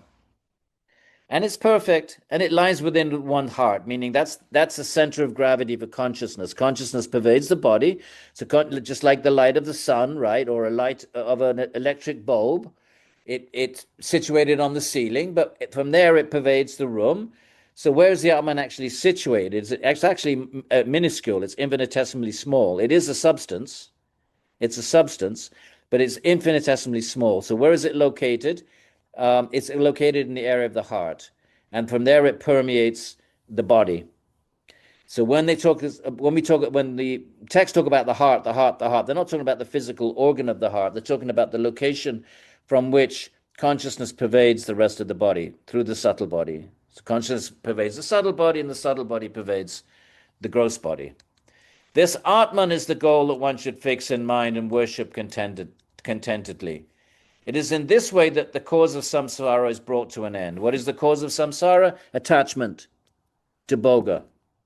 As long as we desire prakriti, then we remain in prakriti. We die and we have all our desires, and we didn't try. Maybe we didn't even think we were supposed to remove the desires. Are like anchors. Every desire, if we die with desires, then the desires have a shakti. They have a shakti. Shak. A shak means a force that enables. So when you die with desires, those desires are a force that propel the subtle body into another body, which is determined according to karma and according to the mind at the moment of death. It's the desires that are the propelling mechanism. They're the fuel of samsara. That's why, read the Gita. I had a student did a paper. How many times does give up desire? How many times does it occur in the Gita? Something like a third of all verses, a couple of hundred verses out of 700. Chapter 2, every Arjuna asks Krishna, who is the Sthitadhi? Who is the realized yogi? And Krishna, he says, one who has given up desires, given up desires, given up desire, repeats again and again and again. Okay, we should probably leave some time for. We'll do one more verse and leave some time for if you have questions. Upon seeing people fallen into the Vaitarani river, which is a river, a bit like Hades, actually. Remember, the Romans were Indo-Europeans, so there's bits and pieces of the shared culture that are still preserved in the Greco-Roman traditions, because it's all coming from Indo-European. Indo-European is not just a language; it's also a shared culture.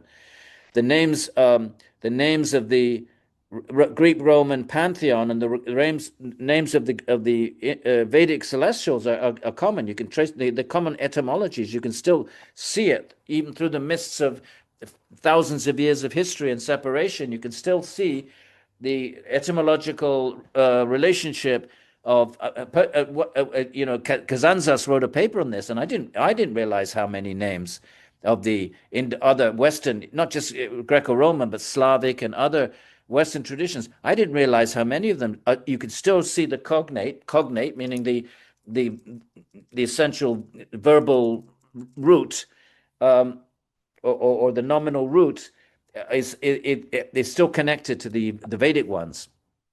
So this idea that there's a river, right? That you kind of and there are hellish realms.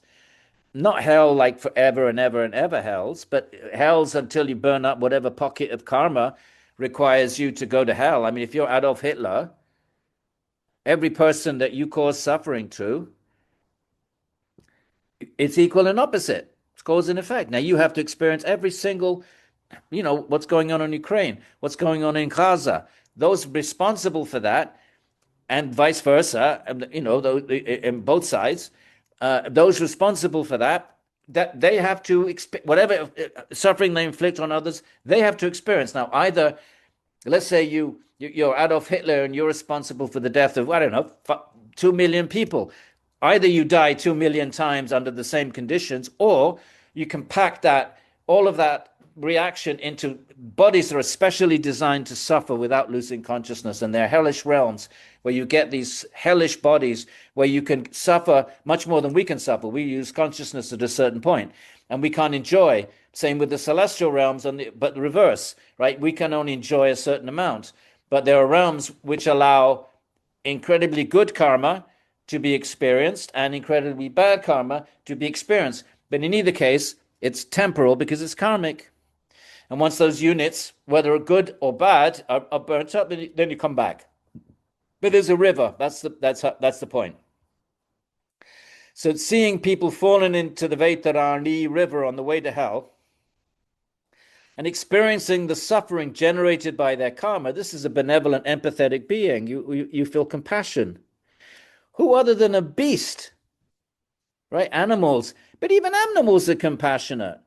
You go on YouTube and there's all these, you see these little, I don't know if they're fake or AI, but you see these animals like saving little kids or, elephants doing altruistic acts to, baby, whatever, lions, you see altruism even in YouTube's full of them. I don't know how, some of them seem to be a bit artificially composed. He's saying, oh, other than the beast wouldn't feel compassion, but I'm saying even beasts actually do. All right. Oh, other than a beast would neglect contemplating on the supreme, instead of doing bhakti yoga, engage in immoral behavior, engage in adharmic behavior just simply to gratify the senses. Only a beast. Okay, my friends, it's 5:52, and we'll have a few minutes for questions, if anybody. I have one. Yes, Eleonora. What is the guna of Bhagavan? But gunas are used in two different ways. Guna simply means quality. Yeah. Right, so there's the three gunas of Prakriti. Yeah, that's okay. Yeah, okay, and that's when we talk about saguna, the gunas of Bhagavan, it's a completely different usage of the term guna. And it refers to Bhagavan's qualities. So what are the qualities of Bhagavan? Well, the different... Omni. Yeah, well, he has omni qualities, but the different forms have distinctive guna. So Krishna's guna is sweetness and love. Okay. So he hides his majesty. Krishna hides his power. So one of the gunas of God is omnipotency, omnipower. But Krishna hides that power. That's what's the quality of Krishna, not of Narayana. Narayana doesn't hide his power. His power he's majestic right from the get-go. And Vishnu is majestic right from the get-go. But majesty creates awe and reverence and respect and wonder, and it's all good. But it doesn't engender love. So to have love, you have to hide power, just like a parent hides the power and sits on the floor with a little child and plays, doctors and nurses. So that's the hiding of power is one of the gunas of Krishna. And that's why he manifests in Vrindavan and he takes the form of a little child and a toddler just to please his devotees. He doesn't have to do that. So that's a quality. And, so all of these are qualities, mercy, kindness, Rama is very dharmic, is the quality of dharma, heroism, so they could be infinite qualities. But that's the guna. Then when we use it for Bhagavan, has nothing to do with the three gunas of sattva, rajas, and tamas. That's the point that needs to be understood. Marcia. Edwin, thank you. So you mentioned two mantras, and we can understand, Om Namo Bhāgavata Vasudevaya. That's because Vasudeva was Krishna's father back there in the jail. Okay, but the other one that is a name for Vishnu, Narayana. I have never understood where that name is coming from. Could you speak to that, please? Yeah, but one thing though, the Vasudeva is not the Krishna's father is Vasudeva. Oh, I know. So Vasudeva then is the son. Yeah. Oh, Vasudeva. Okay, yeah. And Vasudeva means actually technically means the Lord of Wealth. And Nara is a person, and Ayana is the resting place of people. Now you find that all over the Mahabharata. the name, that would come from that. The earliest instance of, if that's a question, Om Namo Narayanaya, I don't think it's in the Upanishads. I don't think it's in the Upanishads. I've read all the Upanishads, and it's not in the Upanishads. Okay. So I would say definitely the Mahabharata, which is probably the next oldest text, and the Puranas, you find it, but not in the Vedic texts. I mean, Vishnu's name is in the Brahmanas. Vishnu's name is there, in the older texts. I don't want to say Narayana's name is not there, but I can't recall. I want to say it's not in the Vedas, but I stand to be corrected if it is. But if it is, it's it might just be mentioned, but I don't think it's there. I know Vishnu is there, so therefore I don't know what the earliest instance of the name Narayana where it's to be found. But I know it's to be found in the Mahabharata, and scholars date that maybe BCE.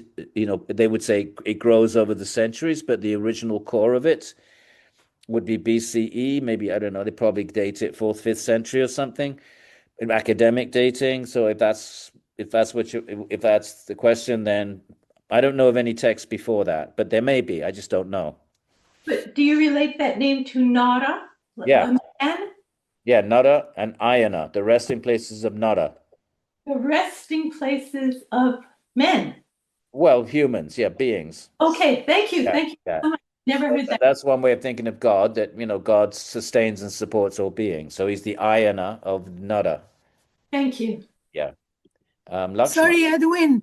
Yeah. It says that Narayana is mentioned in the Taittiriya. Okay, good. So now you got a nice answer to that. It's in the, can you find the verse? You can go, just get Olivel, the Taittiriya Upanishad. Give me a moment. Yeah, we'll see what is exactly how it's presented. Lakshman? Edwin. Yeah. You last week I had asked a question about Brahmins, whether there were genetic or guna based, and you asked me to look it up in the Upanishads. Do you remember this? Whether the Brahmana caste? Yeah, if whether the Upanishads say they are guna based or genetic based. Well, there's a particular story of Satyakama that could be read both ways. So, yeah. but the Vedanta Sutra, which comes from the Upanishads, it's a commentary on the Upanishads. I think there is a discussion in the 4th chapter, which the commentators, I'm trying to remember, some commentators say you have to be a Brahman, but they're talking about knowing Brahman. But the origin of the caste system is the Purusha Sukta in the Rig Veda. I mean, that's probably the first reference to the Purusha Sukta, and it says the head is the Brahmanas, the arms are the Kshatriyas, the belly is the... So that, to my knowledge, is the first very famous reference to the caste system. But the question is, are you born into it, or is it your gunas? And there's a debate amongst, modern Hindu reformers. And I think my understanding is that the Bhagavatam does say that your caste is not determined by your birth. So there's definitely some statements that say it's not, but I would say... And the Mahabharata says, and the Bhagavad Gita. Well, the Gita says Chaturvarnam. It doesn't say it's not. It says the Chaturvarnam is created by me. Maya Shrishtam Guna Karma. Krishna says it's, yeah. So it does say that. But if you look at the beginning, the first chapter, the implication is a little bit more that you are. So you could go either way with that. From Arjuna. Yeah. That's Arjuna speaking, not Krishna. Okay. Fair enough. But there's certainly plenty of statements that are caste supporting. They would be in the Dharma Shastras and other genres texts. So therefore, there's a discussion, and obviously, nowadays we would take the view that it's not by caste. But, the general overriding sense is that if you're born in a family, your karma puts you there. The expectation, at least, is that would be your karma. But then, Right. but then you could find verses then to say, well, let's say you're a Brahmana and born in a Shudra family, you can find verses to support your case that it's not. But generally speaking, that would be the expectation, and that's obvious. That's since the 4th century. I mean, even today in India, there's still that expectation. But you're right, you can find verses that undermine that. Thank you. Yeah. Paul. Hi, Edwin. Yeah, I put this in the chat. It was just about the term turiya, this fourth state of consciousness, as it's outlined in the Manduka Upanishad. And I was just curious. You explained it really well, but I was still trying to. I guess you really can't wrap your brain around it. That's the whole idea. But what I copied in there was turiya is not another level among the three states of awareness. It is the substratum underlying them all. It is pure consciousness, the background reality that is present in waking, dreaming, and deep sleep, but usually unnoticed. I was just curious if that jibed with your understanding, or you think this is a little too black and white. No, I mean, in other words, consciousness underpins all states. Yeah. But the first three are consciousness pervading the mind. So therefore, in the waking state, consciousness is pervading the mind, and the mind is active, and the senses are active, and one is aware of the world. And then in dream sleep, consciousness is pervading the mind, and the mind is churning up samskaras, and so there's dreams, but consciousness is pervading that. And then in the deep sleep, there's still consciousness pervading it, but there's no samskara, so there's no memory in deep sleep. So you come out of deep sleep, you don't remember anything. And then the fourth is just consciousness, conscious of consciousness. So atmanam atmane atmana. They're all states. They're not states of consciousness, because consciousness doesn't have any states. So we might say that loose. When we say that, we're speaking a bit loosely.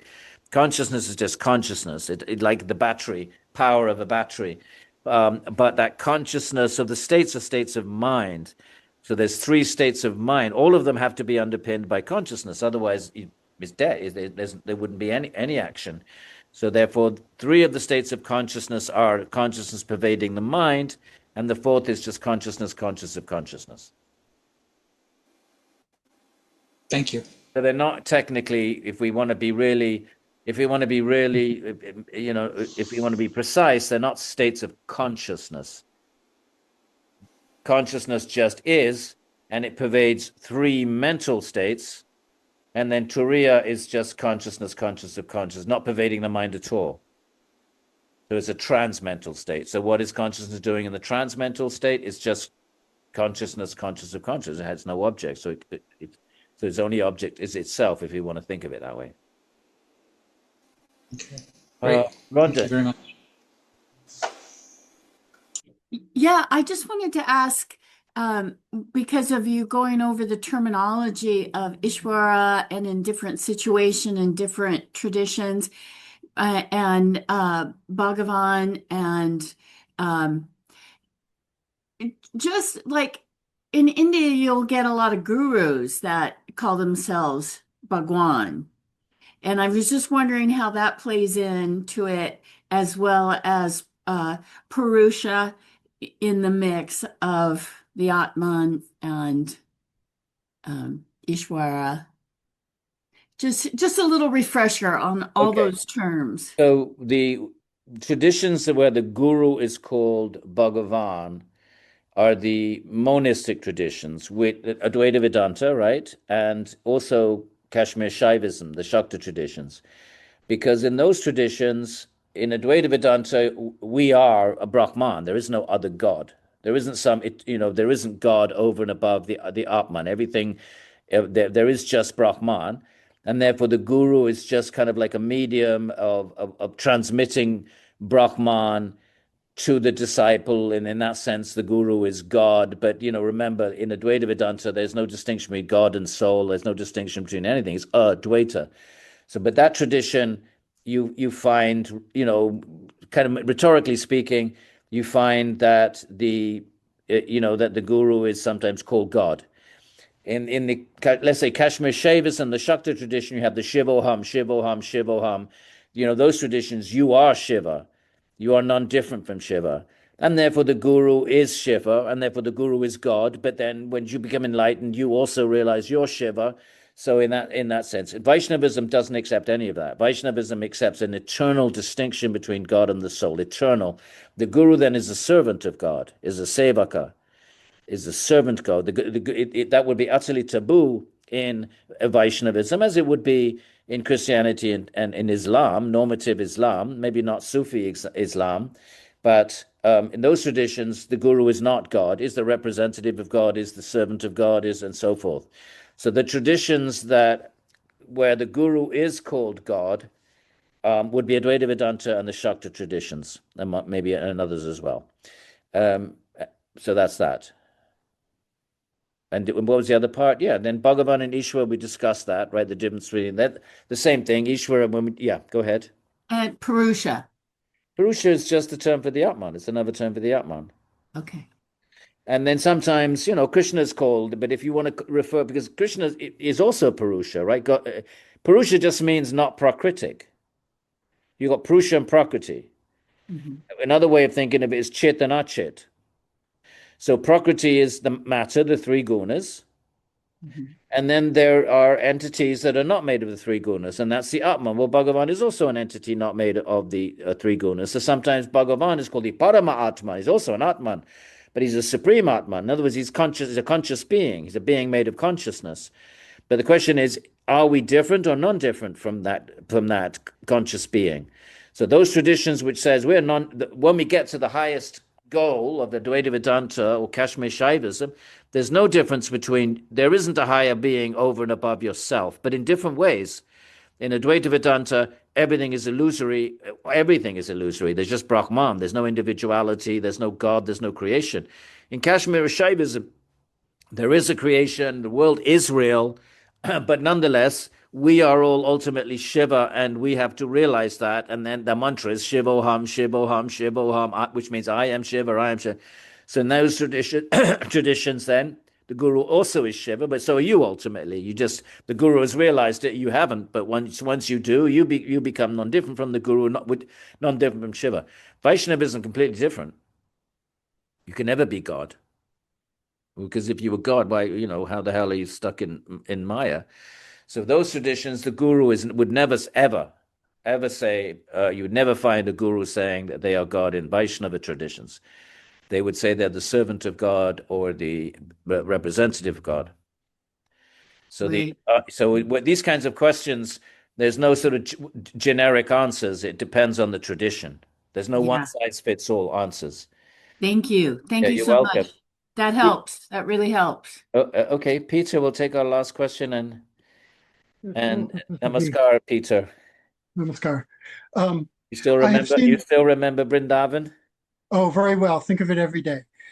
And I've seen the term Advaita used in regards to the Chaitanya tradition. Yeah. Can you explain its use within that? Absolutely. Well, we can start with Ramanuja, who calls his philosophy Vishishta Advaita. So he keeps it, because in one sense, Advaita means that everything is God. So Advaita, there is no, in Advaita Vedanta, very specifically means there's no dualisms whatsoever. So there's no Dvaitas whatsoever. By the way, my name is Advaita. You know that, yeah. So then Ramanuja comes along and he says, okay, we'll keep the word Advaita but he gives a different pitch to it, that there is Advaita, there is nothing other than God, but God there are three sort of components to God. There's God as Bhagavan and supreme controller and sustainer. There's God manifest in the world, which is kind of like a Shakti of God. And there's God manifest in the tiny little souls, which we even read in the Bhagavatam, are little sparks or unctions. So it's all God, but it's Vishishta, differentiated. There are differences between this category of non-dualism. So that's very different from the Advaita of Shankara. The Gaudiya tradition call themselves Achintya Beda Abeda Tattva. They tend to actually use the term Achintya Beda. And Beda Abeda is the same as Dvaita is Beda, difference, just a different word. So Abeda is non-difference. So they would say Beda Abeda is both difference and non-difference. So it's very similar to Ramanuja. The Vaishnavas they all have these names: Dvaita, Dvaita, Beda, Beda, Vishishta, Dvaita. But the common denominator of them all is they don't want to, other than Madhva, they want to acknowledge that in one sense everything is God, but within that category of everything being God, that Advaita or Abheda category, there are differences between God with a big G, you and I as individual souls, and the world. So therefore, Beda is the Gaudiya Vaishnava term. Or Dvaita is just exactly the same. Dualism and non-dualism. So the non-dualism is that everything is God, but the dualism is, well, within that there are eternal differences. So they don't want to say there's anything different from God, because they want to say that, on the one hand, God is everything, or at least sustains everything. So, but at the same time, they're not going to go with Shankara and say all dualisms are illusory and never existed in the first place. They're imagined superimpositions. They're not going to accept that. And so they keep Advaita or Abheda, or, they might keep that to indicate everything is God, but then they add the supplement, Beda Beda, Dvaita Dvaita, or Vishishta Dvaita, to indicate that within that oneness, that everything is God on one level, but there are differences. So the world is God, but God is, and Krishna says in the Gita, I am in everything, I am in everything is in me, but I am not in them. There's a verse I can give you, we read it the other day. So that would be that would be that. Okay, my friends. Nice to see you. You too. Yeah. By the way, did you finish your book, Peter? Did you finish your book? I did. It's with a publisher now. Fingers crossed. Okay. Did you want to? Do you need anything for for the blurb or anything like that, or a back? I will let you know if All right, that let day me know. comes. Yeah. I'm looking forward to reading it, Peter. Sorry, Thank you. I didn't mean to be presumptuous, but I'm No. at your service. Yeah. Thank you. Okay, everybody. So, what happened? About the Narayana. Oh, in the Taittiriya. Okay. What does it say? Yeah, it's the Taittiriya Aranyaka. And I have only found it in Sanskrit, so I couldn't find Narayana there. But I found a summary of it, and in the summary is named, but doesn't mean much. Okay, but that's not the Upanishad, though. That's the Aranyaka. No, okay. Exactly. Well, if it's of interest to anybody, we can look at it. I if anyone's very interested in it, we can look at the Sanskrit and see what we think. How are you doing up there, Arti? We bachegangeya, bageya. Huh? Okay, my friends, what are we going to do now? We're going to go Jai Shri Shri Radhe Sham. Have a great evening, everybody. Thank you very much. Okay, bye-bye. Thank you so Thank you, much. Professor. You're welcome.